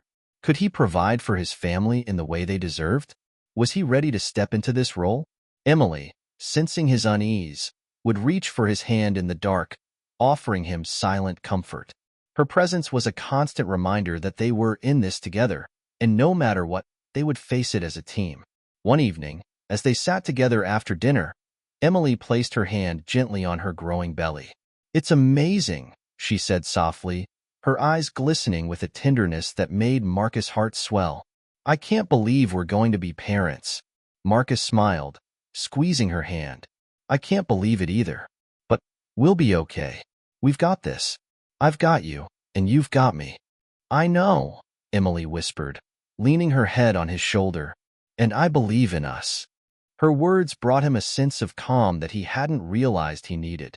Despite his worries, despite the uncertainty that still lingered, Emily's belief in them, that they could do this, that they were capable of creating something beautiful, gave him the courage to keep going. As the months passed, Marcus and Emily's connection only deepened. They learned to communicate even more openly, sharing their fears, their hopes, and their dreams for the future. They spent evenings talking about everything from their childhoods to what kind of life they wanted to build for their child. They talked about their careers, their ambitions, and how they would balance it all when the baby arrived. They didn't have all the answers, but they were determined to figure it out together. The closer Emily came to her due date, the more everything seemed to fall into place. The house was ready, the nursery was set up, and their friends and family rallied around them, offering love and support.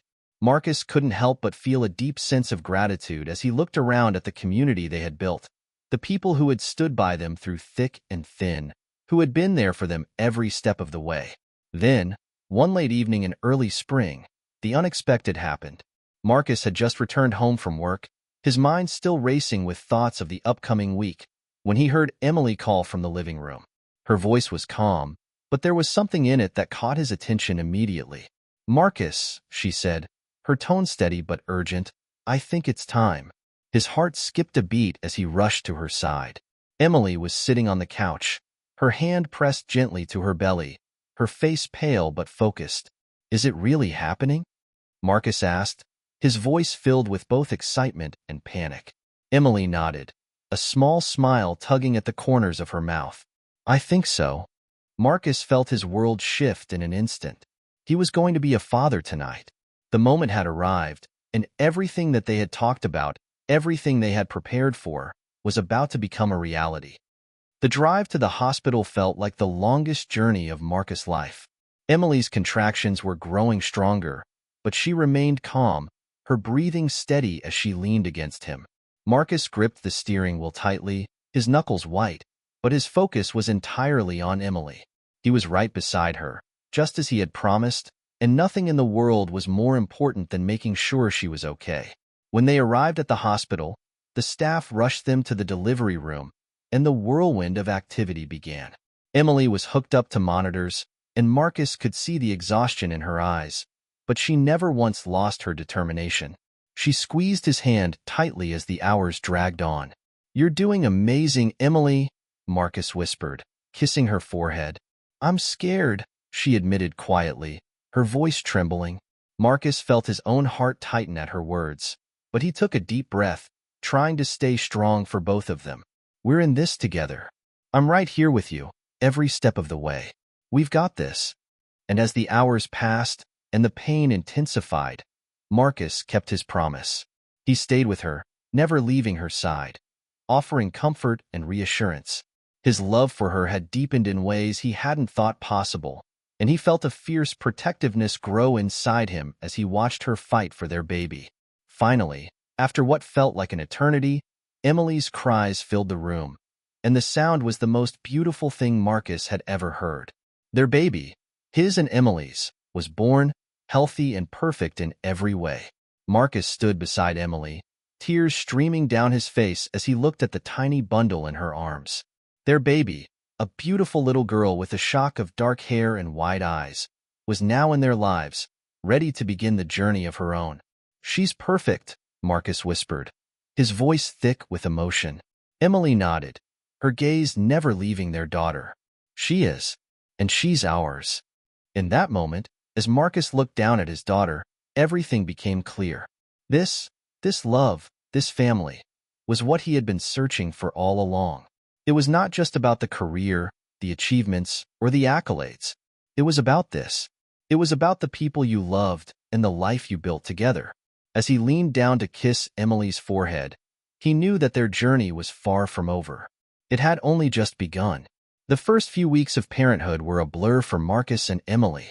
They had prepared for the baby's arrival, but nothing truly prepared them for the reality of their new life. The exhaustion, the endless feedings, the diaper changes, it was all so much.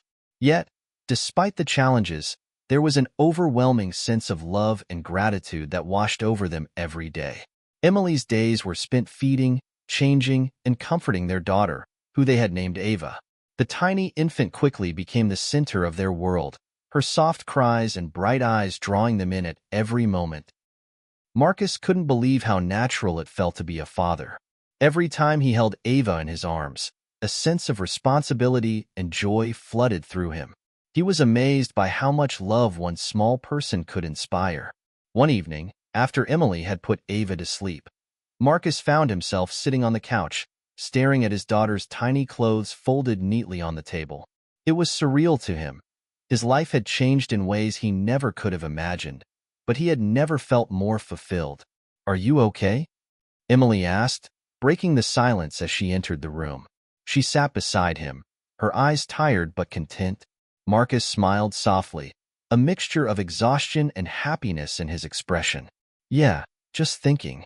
About how everything has changed," he said, his voice full of awe. "How much love we have for this little girl. How much responsibility, too." Emily nodded. "It's a lot, but we're doing it together, and that's what makes it all worth it."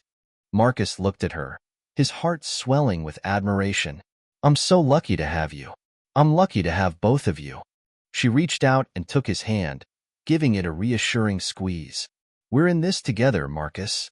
Always." As the weeks turned into months, Marcus and Emily settled into a routine. It wasn't always easy, but they were learning. They learned to balance the demands of their careers with the joys and challenges of parenthood. Marcus found himself making sacrifices.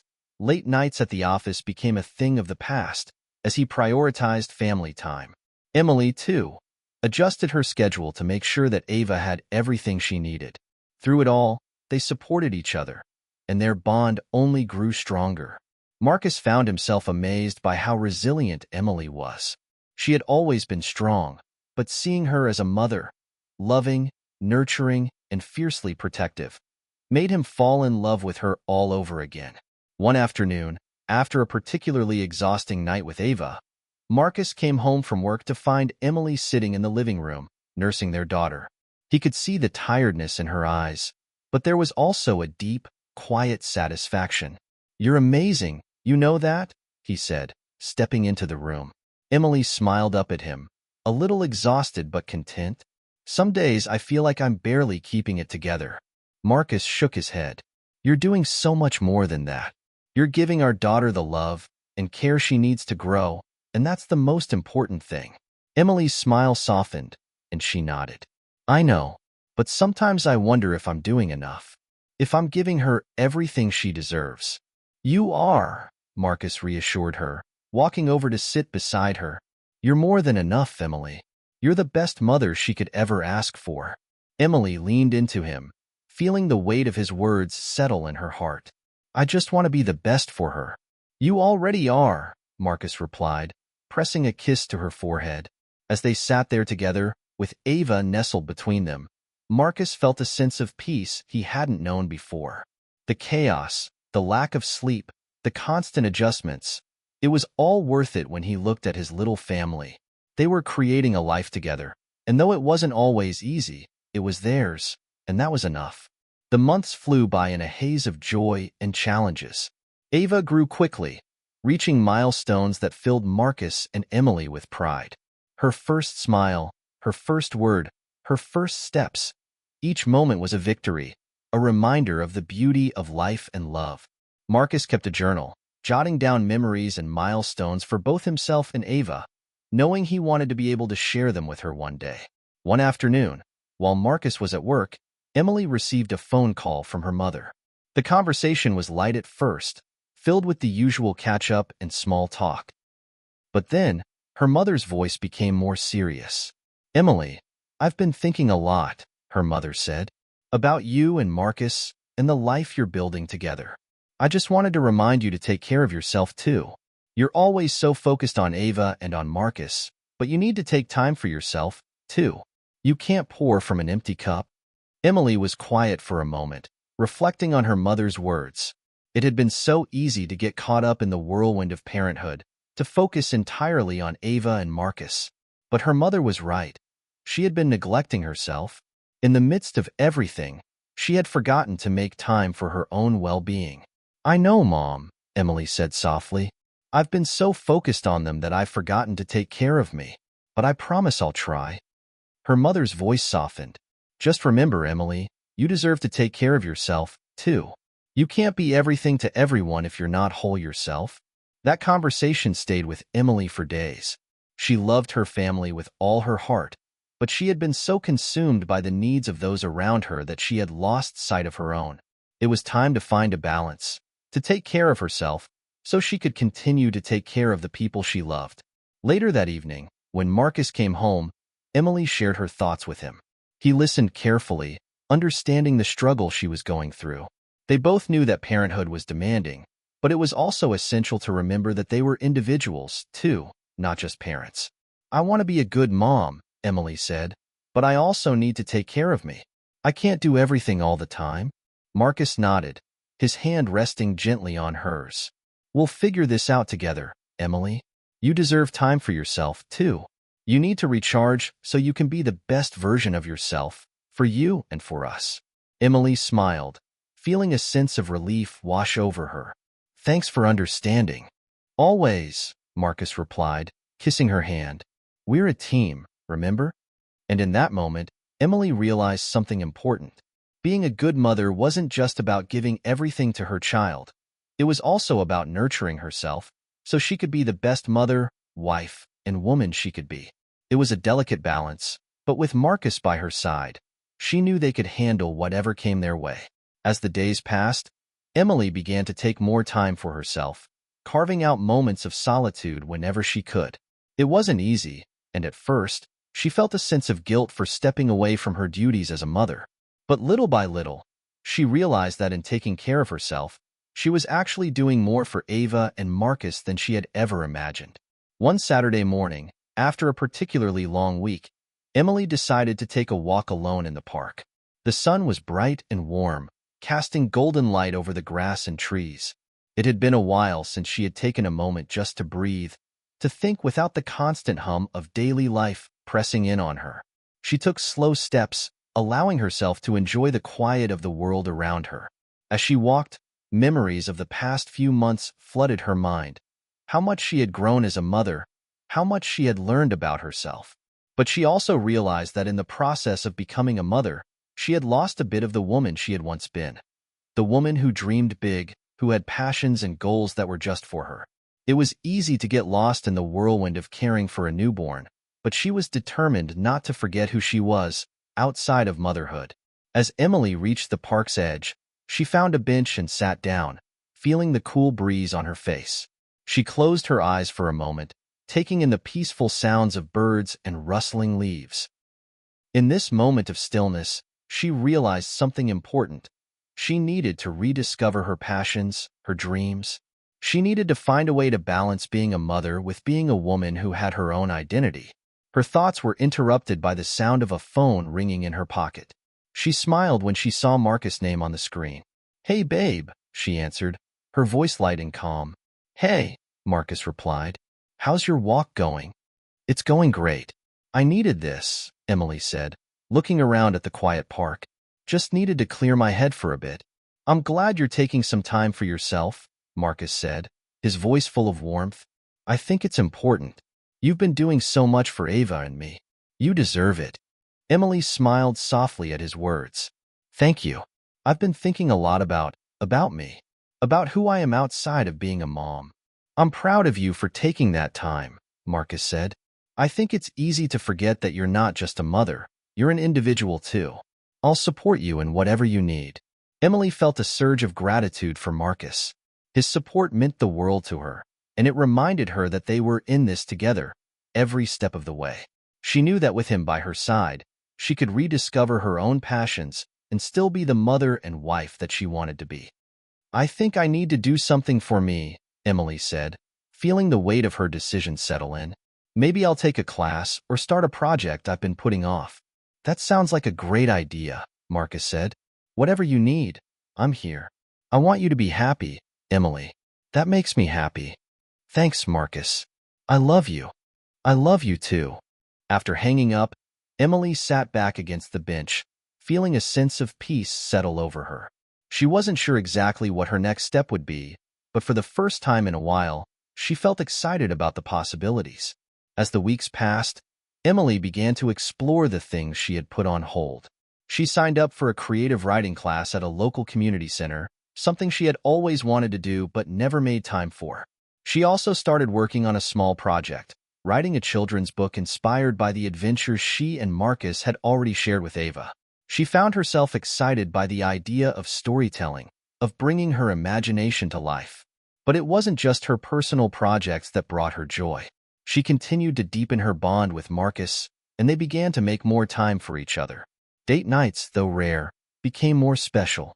They would find a quiet evening to themselves, whether it was a dinner out or simply sitting on the couch, watching a movie while Ava slept soundly in her crib.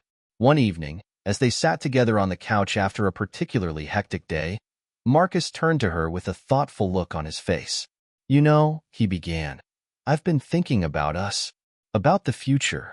Emily raised an eyebrow, intrigued. "What do you mean?" Marcus took a deep breath, as if choosing his words carefully. "I think it's time for us to take the next step, not just with Ava, but with our lives. You've been amazing, Emily, at everything, and I want to keep building a future with you. Together." A small thrill ran through Emily's heart. She felt a sense of anticipation, not knowing where this conversation was headed, but knowing, deep down, that it was something important. "What are you saying?" she asked, her voice soft with curiosity. Marcus smiled, his eyes sparkling with sincerity. "I think it's time for us to move to a new place. A bigger home, somewhere we can grow as a family. I want to give Ava the best life we can, and I think we're ready for it. A new chapter." Emily's heart skipped a beat as she processed his words. The idea of a new home, a place where their family could continue to grow, a place where they could make new memories, was thrilling. It was a step forward, a commitment to their future together. "I love that idea," she said, her voice filled with emotion. "We're ready for it, Marcus. I can feel it." Marcus leaned in and kissed her gently, his hand resting on hers. "We'll make it happen. Together." The next few months were filled with planning. Marcus and Emily began searching for a new home, one with more space for their growing family. They visited houses, talked about neighborhoods, and imagined what their new life would look like. It was a thrilling experience, but also overwhelming at times. The decision to leave their current home was bittersweet. It had been the place where they had brought Ava into the world, where they had made so many memories. But they both knew that this was the next step in their journey. And as they stood together, hand in hand, looking at houses, they realized something important. No matter where they lived, as long as they were together, they would always be home. As they found the perfect place, spacious, warm, and filled with light, the excitement of the future began to feel even more real. Their new home was not just a house. It was a symbol of everything they had accomplished together and everything they were about to build. They had come so far, from the moment they met, to the day they married, to the day they became parents. And as they stood at the threshold of this new chapter, Emily knew that the journey was just beginning. With Marcus by her side, and their daughter Ava growing stronger each day, Emily felt more confident than ever that they could face whatever the future held. And so, with a sense of joy, anticipation, and love, they stepped forward into the unknown, ready to embrace whatever came next. The move to their new home was a whirlwind of activity. Boxes stacked high, packing tape, and bubble wrap became the backdrop of their daily lives for weeks. Marcus and Emily found themselves overwhelmed by the chaos, but there was an undeniable excitement in the air. This new house wasn't just a change of address. It was a symbol of their growth, both as individuals and as a family. On moving day, they stood in the empty living room of their new home, staring at the bare walls and the wooden floors that would soon be filled with laughter, memories, and the warmth of family life. "I can't believe we're really here," Emily said, taking a deep breath as she looked around. "This place feels so full of potential." Marcus grinned, his arms wrapped around her from behind. "Yeah, it's perfect. I can already imagine all the memories we're going to make here." Ava's first steps on this floor, her first birthday party in this living room. Emily smiled softly, her heart swelling at the thought. She felt a deep sense of pride in what they had achieved together. "We've come a long way, haven't we?" Marcus nodded, kissing her cheek. "We really have. And the best part? We're just getting started." The next few weeks were a blur of unpacking, arranging furniture, and making the new space their own. Emily, who had grown accustomed to the fast pace of parenthood, found comfort in the small, everyday moments that came with settling into their new home. She had a new sense of clarity and focus, and she was beginning to understand how to balance her own needs with her responsibilities as a mother. One Saturday afternoon, while Marcus was out running errands and Ava was napping, Emily found herself sitting by the window in the new study, a quiet corner of the house she had claimed as her own. It was a space where she could focus on her writing, and it had become her sanctuary. She had always loved writing, but it had been a passion that she had pushed aside for years, lost in the whirlwind of life. But now, with the quiet space and time to reflect, she was ready to embrace it again. Her fingers hovered over the keyboard, and as she began typing, words flowed more freely than she had anticipated. The story she was working on, a children's book about a little girl who overcame her fears and found strength in her family, felt like it was coming to life in front of her. Each word felt like a step toward reclaiming a part of herself that she had neglected for too long. It wasn't just the writing that she found fulfilling. It was the realization that she was more than just a mother, more than just a wife. She was a woman with dreams, with talents, with a voice. And she was determined to make time for those parts of herself, no matter how busy life got.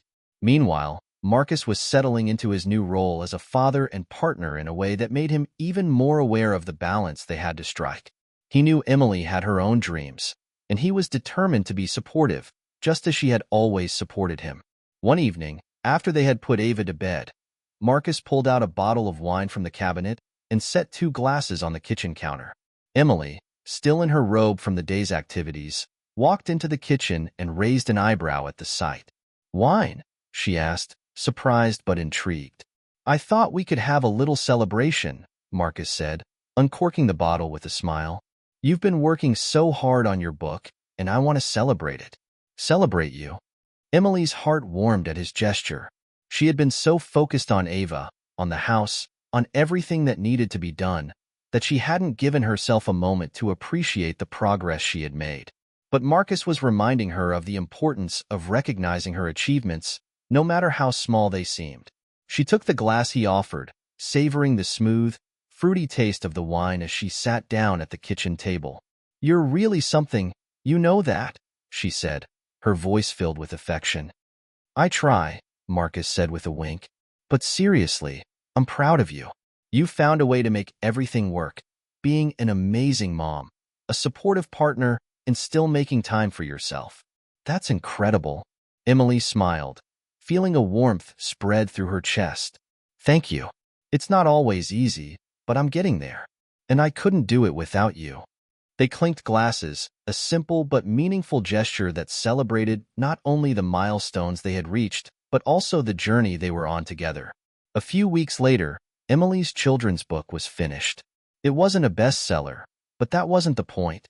The point was that she had done something for herself, something that brought her joy and fulfillment. She felt proud to have completed the project, and even more proud to show Marcus, who had been her biggest cheerleader throughout the entire process. One evening, as they sat together in the living room, Emily handed Marcus the finished manuscript. "This is it," she said, her voice a mix of excitement and nervousness. "It's finally done." Marcus took the manuscript with a smile, carefully flipping through the pages. He could see the love and care she had put into every word, every illustration. "I love it," he said sincerely, looking up at her. "This is amazing, Emily. You've really done something special here." Emily felt a sense of accomplishment wash over her, but it was more than just the completion of a project.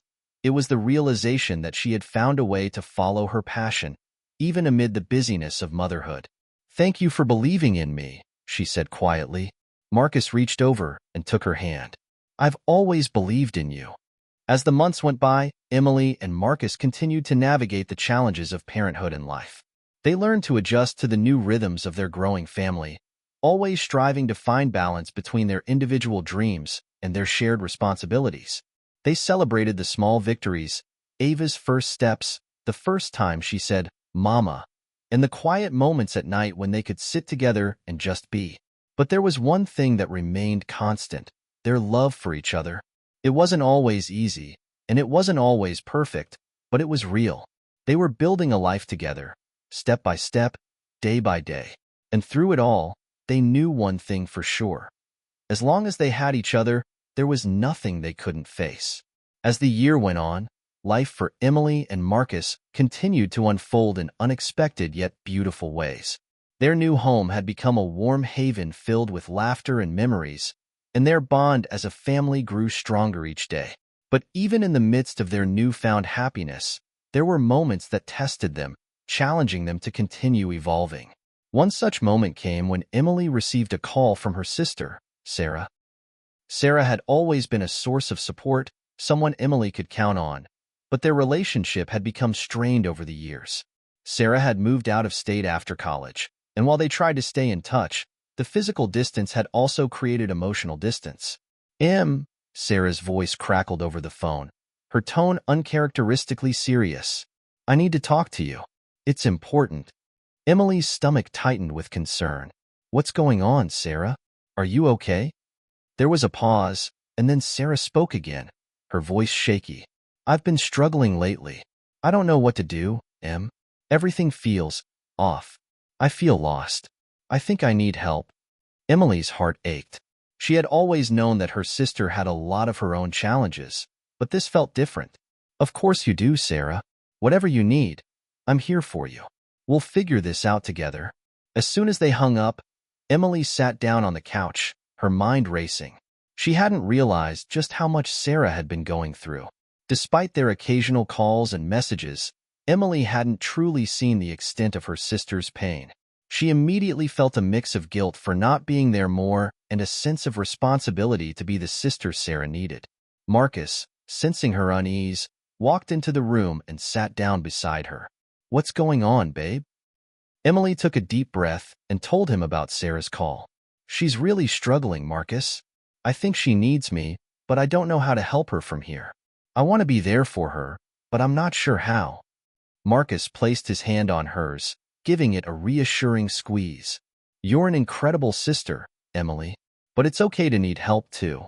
If you need to go see her, we'll figure it out. Family is everything. You don't have to do this alone." Emily felt a wave of relief wash over her as she looked into Marcus's eyes.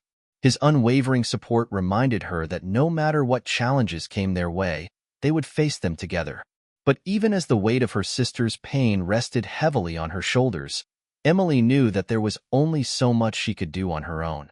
She needed to find a way to balance being there for Sarah while still being the mother and wife that she had worked so hard to become. A few days later, after some soul-searching, Emily made the decision to visit Sarah. She arranged for her sister to come stay with them for a week, believing that a change of scenery and a supportive environment could help Sarah regain some sense of peace. The day Sarah arrived, Emily was nervous but determined. She knew that she needed to be strong for her sister, but she also had to be careful not to overextend herself. When Sarah arrived at their new home, it was clear that she was exhausted, both physically and emotionally. Her eyes were tired, her posture hunched, as though she had been carrying a heavy burden for far too long. But the moment she stepped inside their home, there was a slight change in her demeanor. She took a deep breath, as though the air in the house had some calming effect on her. "Wow, this place is beautiful," Sarah said softly, looking around at the cozy atmosphere. Emily smiled warmly, giving her sister a big hug. "I'm so glad you're here. Let's get you settled in, okay? We've got plenty of time to talk and figure things out." Over the next few days, Emily made sure that Sarah felt comfortable in their home. They spent long hours talking, sometimes about deep, difficult things, and sometimes just reminiscing about the good old days. Emily learned more about Sarah's struggles, how she had been feeling disconnected from her life, how she felt like she was drifting through the motions without any real purpose. It was clear that her sister had been carrying a lot of emotional weight, much of which she had been hiding from everyone around her. As the week wore on, Emily encouraged Sarah to see a therapist, someone who could help her work through her pain and anxiety. She also suggested that they spend time doing things that made Sarah feel grounded, like taking walks in the park, doing some light journaling, or even helping Emily with her creative projects. For the first time in a long while, Sarah seemed to start breathing a little easier. She smiled more often, and there was a spark of hope in her eyes that Emily hadn't seen in years. One afternoon, as they sat in the backyard enjoying the sunshine, Sarah turned to Emily with a soft expression. "I can't thank you enough for this, Em," she said, her voice filled with gratitude. "I didn't realize how much I needed this, how much I needed you. You've always been there for me, and I took that for granted." Emily felt a lump form in her throat as she looked at her sister. "You don't need to thank me, Sarah. I love you, and I'm always here for you. We're family. We take care of each other." By the time Sarah was ready to return home, there was a noticeable change in her.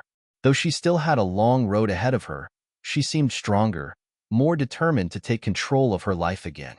She promised Emily that she would continue seeking help, that she would take things one day at a time. As Sarah drove off, Emily felt a bittersweet sense of pride. She had been able to help her sister when she needed it most, but she also knew that Sarah had to be the one to continue doing the hard work. All Emily could do was support her from afar, just as Marcus had supported her through her own challenges. That evening, as Emily and Marcus sat on the porch, watching the sunset, Marcus turned to her with a thoughtful expression. "You did a really great thing, you know? You helped Sarah when she needed it most." Emily smiled, a sense of fulfillment washing over her. "I just wanted to be there for her. Family means everything to me. And I think it means more now, because I see how much we've grown together, how far we've come." Marcus reached out and took her hand, his voice full of pride. "You're an amazing woman, Emily, and I'm lucky to be on this journey with you." Emily squeezed his hand, feeling the depth of their bond. Together, they had faced so many challenges and come out stronger for it. And as they looked toward the future, they knew that no matter what came next, they would face it together, with love, resilience, and hope. The fall season settled in around Emily and Marcus like a warm blanket. The days grew shorter, the air crisp with a hint of the coming winter, and the leaves outside their windows turned vibrant shades of red and gold. It was a time of transition, not just in the seasons, but also in their lives. Things had settled, yes, but both Emily and Marcus felt a quiet anticipation growing, a sense that they were on the edge of something new. For Emily, life had been filled with quiet moments of reflection and growth. Writing had continued to be her outlet, and she found herself becoming more attuned to her own desires, her own needs. The process of reconnecting with her passion had opened a door she wasn't ready to close. She had finally finished her children's book, a project that had once felt like a distant dream, and now it was finished. She was proud of it, immensely proud. But a part of her couldn't help but wonder, what was next? The world of writing was daunting, and she wasn't sure if this was just the beginning of a larger journey or a brief detour along the way. Still, she knew she couldn't stop now. She had to keep going. One chilly morning, as Marcus and Ava went on their weekly trip to the farmer's market, Emily sat at her desk in the study, staring at a blank screen. Her fingers hovered over the keyboard, but no words came. It had been a week since she had finished her first book, and now she was facing the question, what's next? The uncertainty loomed over her. She sighed and leaned back in her chair, stretching her arms above her head. Maybe she just needed a break, she thought. She glanced over at the small pile of new journals on the desk, a gift from Marcus, who knew how much she loved to write by hand before transferring her thoughts to the computer. She had been too busy to properly explore them, but today felt like the right moment. Emily picked up a journal and opened it to the first page. The pages were crisp and empty, waiting for her thoughts. She ran her fingers over the blank sheet and then began to write, not about a project or a goal, but just about how she was feeling right in this moment. I don't know what's next. Maybe that's okay. She paused, the words feeling true. The blankness of the page wasn't a barrier. It was an invitation. She didn't need to have all the answers right now. Life had unfolded in unexpected ways, and Emily had learned to embrace the uncertainty, to trust that things would fall into place when the time was right. Meanwhile, Marcus was going through his own quiet period of introspection. He had always been a go-getter, driven by ambition and a need to succeed, but lately, he had been feeling a shift. The demands of fatherhood, his job, and supporting Emily's dreams had created a whirlwind of activity in his life, but he couldn't shake the feeling that he had become disconnected from his own passions. He had always loved woodworking, but it had been years since he'd spent any real time in the workshop. The tools had gathered dust, and the creative spark that once led him to create beautiful furniture had dimmed. It wasn't that he didn't love his family. He did, with all his heart, but he needed to reconnect with the part of himself that had been put aside in favor of other priorities. One weekend, after putting Ava down for her nap, Marcus stood in front of his old workbench, his fingers running over the familiar tools. The smell of wood, sawdust, and oil brought a flood of memories. His eyes lit up with excitement as he began sketching out ideas for a new project. A rocking chair, something he could build for their family, something that would symbolize both his own journey and their shared life together. The sound of the tools cutting through the wood, the rhythm of sanding, shaping, and assembling. It was like a dance, a flow that Marcus had missed. As he worked, the world outside seemed to disappear. There was only him, the wood, and the creation he was bringing to life. And then, as he worked late into the night, something unexpected happened. He had always known that his relationship with Emily was solid, but in that moment, as he shaped each piece with care, he realized something profound. His love for her had deepened in ways he hadn't even noticed. Marcus had always been the protector, the one to hold things together. But now, as he shaped the wood, he understood that love wasn't just about being the strong one. It was about vulnerability, about letting go of control and allowing life to unfold. Emily's support, her courage, her unwavering belief in him, those were the things that had carried him through the toughest times. And now, with each stroke of the saw, he realized that he needed to nurture his own growth as well. The rocking chair would be his symbol of this realization, of finding balance, of carving out space for himself, even within the busy rhythms of family life. Weeks passed, and as the seasons shifted, both Emily and Marcus began to notice something remarkable. They were changing, evolving, but not in the way they had expected. Their lives were no longer defined by the traditional roles they had once clung to. Instead, they were creating new identities for themselves, identities that balanced their roles as parents, partners, and individuals. One evening, after dinner, as they sat together on the couch, Emily turned to Marcus, her eyes filled with wonder. "Do you ever think about how far we've come?" she asked softly. Marcus smiled, pulling her close. "All the time. I never could have imagined this life. Not like this. But I wouldn't change a thing." Emily snuggled into his embrace, feeling a sense of contentment that had eluded her for so long. "Me neither," she whispered. "It's not perfect, but it's ours. And that's enough." The following weekend, Marcus finished the rocking chair. It wasn't perfect, it had its flaws, the kind only an artist would notice, but to him, it was a masterpiece. He stood back and admired it, his heart swelling with pride. This was his offering to his family, a tangible reminder of the work he had put into not just the chair, but into his own growth as a person. Emily walked into the workshop and saw the chair, her eyes widening in surprise. "It's beautiful," she said, her voice full of awe. Marcus smiled, his hands brushing the smooth wood. "It's for you, and for us. A symbol of everything we've been through, and everything we will continue to build together." Emily's heart swelled with emotion as she ran her hand along the chair's backrest. "I love it," she said softly. "I love you." Marcus wrapped his arms around her, holding her close. "I love you too, and we're just getting started." As they stood there, the weight of their journey settled over them, a journey that had been full of unexpected twists, challenges, and joys. They had grown, both individually and together, and were now standing on the threshold of the next chapter, one they would face hand in hand, ready to embrace whatever came their way. As the winter months approached, the world outside began to settle into a quiet stillness. Snowflakes drifted gently from the sky, blanketing the earth in a serene layer of white. Emily and Marcus had settled into a rhythm, their lives full of purpose and deep connection, but they both felt an undercurrent of change, a sense that something new was on the horizon. It was as though the quiet of the season was preparing them for something they couldn't yet see, but both knew in their hearts that it was coming. One chilly evening, as the fire crackled in the hearth, Marcus and Emily sat on the couch, wrapped in a blanket with Ava nestled between them, her head resting on her father's chest. They had spent the day decorating the house for the holidays, hanging twinkling lights around the windows and arranging ornaments on the tree. It was a time of year they both cherished, a time for family, for gratitude, and for reflection.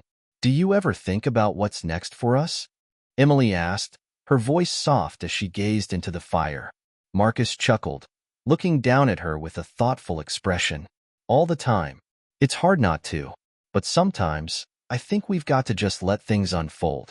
Life always seems to have its own way of surprising us." Emily smiled, feeling comforted by his words. "I know, but I can't help but wonder, what else is out there for us? We've been through so much, and yet, I feel like we're just getting started." Marcus nodded, his gaze fixed on the flames. "I think you're right. I think this is just the beginning of something bigger. We've built a life together, a beautiful life. But I have a feeling there's more waiting for us, more growth, more adventures."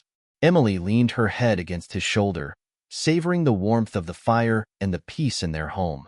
She thought about everything they had overcome, the struggles, the fears, the moments of doubt, and yet, here they were, stronger than ever. They had built a family, a life filled with love, and in that love, they had discovered parts of themselves they never knew existed. The next morning, as the sun began to rise and cast golden light across their living room, Marcus had an idea. It wasn't fully formed yet, but it felt important, something he needed to explore. He had been thinking a lot about his own purpose, his own passions, and what he wanted to leave behind for Ava. His work as a carpenter was fulfilling, but there was more he wanted to do. There was a creative side to him that had been dormant for too long, and he knew it was time to wake it up. He had always been fascinated by the idea of sustainable living.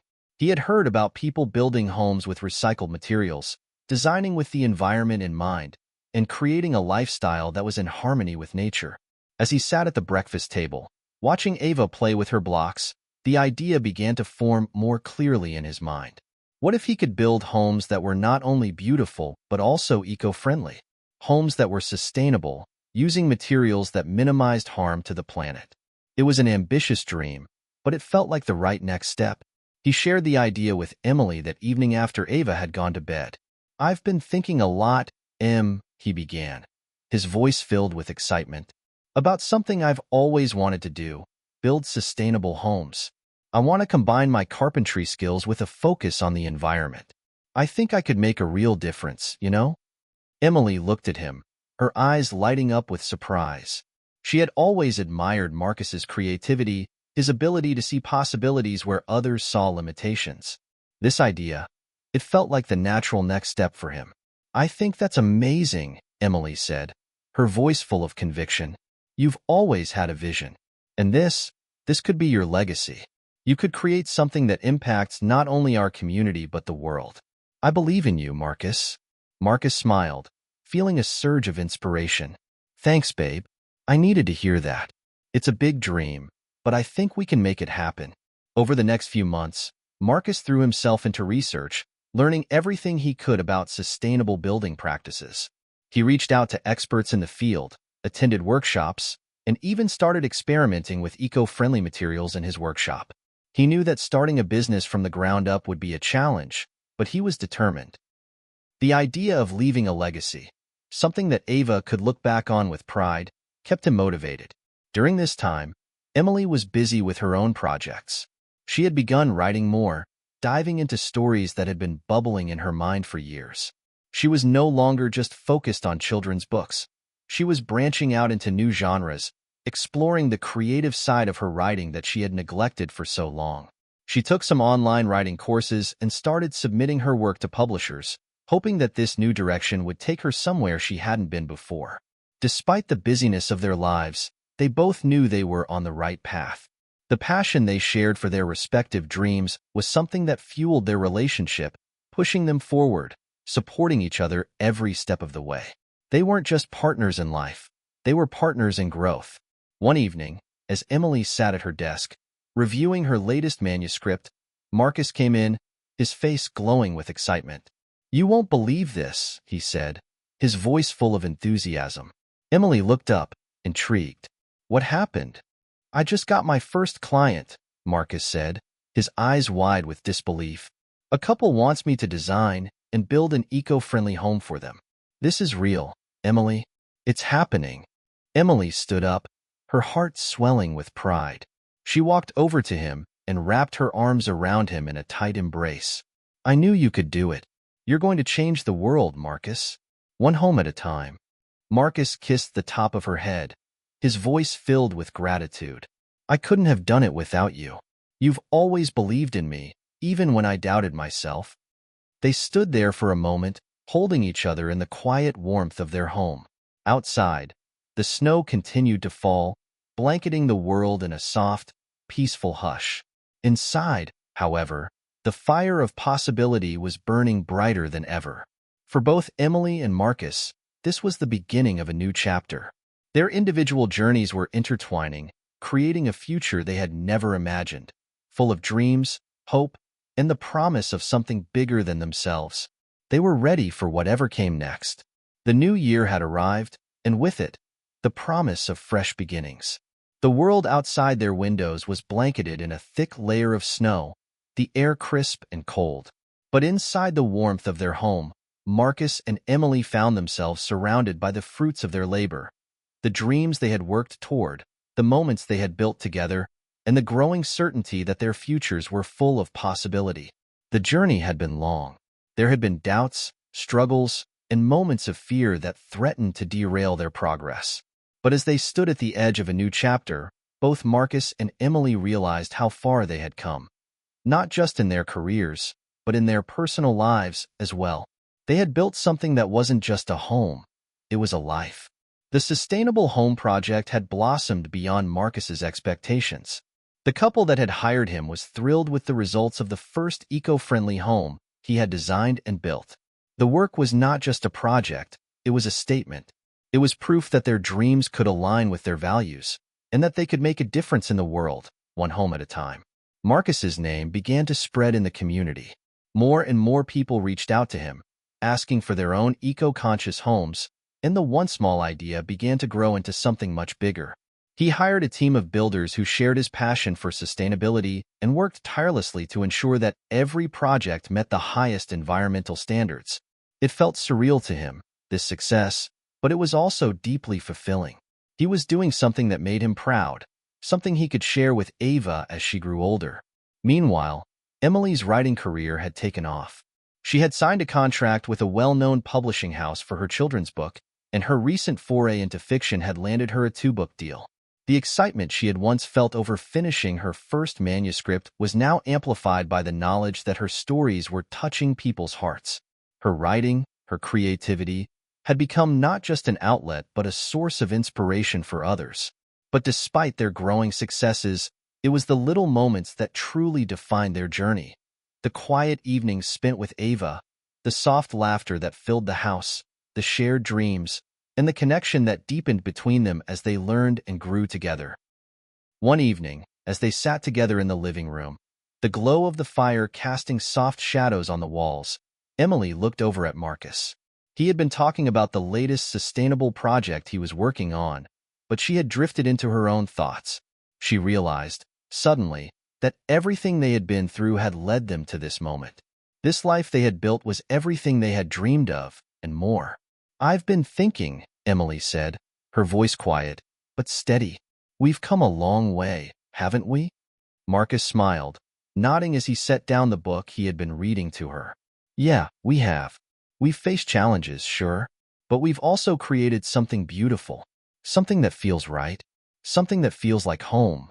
Not just the house," Emily replied, her voice full of emotion, "but this life. Together." "Exactly." Marcus took her hand, his gaze softening as he looked at her. "I never thought I'd be here with you, with Ava. It's more than I could have ever imagined. We've created something real, something that's ours. And I know we've still got a long road ahead of us, but I'm not worried about it, because we're in it together." The truth of his words settled between them, a quiet, solid understanding that no matter what challenges lay ahead, they would face them as a team. They had learned how to build their lives together, how to be present for each other, how to support each other's dreams, and how to weather the storms with love. The next morning, as the sun rose over the snow-covered world, Marcus and Emily stood at the window, watching Ava play outside, her laughter ringing through the crisp air. She had grown so much in the past few years, and as they both stood there, they marveled at how quickly time had passed. Yet, in the midst of it all, one thing had remained constant: their love for each other and their commitment to building a future together. Emily looked at Marcus, a smile on her face. "Do you ever wonder what Ava will be like when she's older?" Marcus chuckled, wrapping his arm around her. "I think she'll be just like her mom, strong, creative, full of heart. And I hope she takes after her father when it comes to building things." Emily laughed softly. "I think she'll take after both of us. She's already got your determination and your creativity, too." They both laughed, watching as Ava caught snowflakes on her tongue, her eyes sparkling with joy. It was in these moments, the quiet, everyday moments, that they realized their lives were not defined by the big successes or the grand gestures. It was the little things that mattered most. The shared looks, the unspoken understanding, the moments of laughter and love. Later that day, Marcus and Emily took a walk through the woods near their home, the snow crunching beneath their feet. The world was peaceful, silent except for the occasional call of a bird or the rustle of the trees. As they walked hand in hand, they talked about their dreams for the future. Emily spoke about the next book she wanted to write, and Marcus shared his plans to expand his sustainable business. But even more than their goals, they talked about what truly mattered: their family, their health, and their love for one another. They knew that no matter where life took them, these were the things that would always be their foundation. The sun was beginning to set, casting a golden glow over the snow-covered trees, when Marcus stopped and turned to Emily. "I don't think I've ever been this happy," he said quietly. Emily smiled, her eyes glistening with emotion. "Me neither. This is everything." And as they stood there, in the quiet of the woods, with the snow falling gently around them, they knew that their journey was far from over. They had come so far, but there was still so much more to discover. Together, as a family, they would continue to dream, to build, and to love.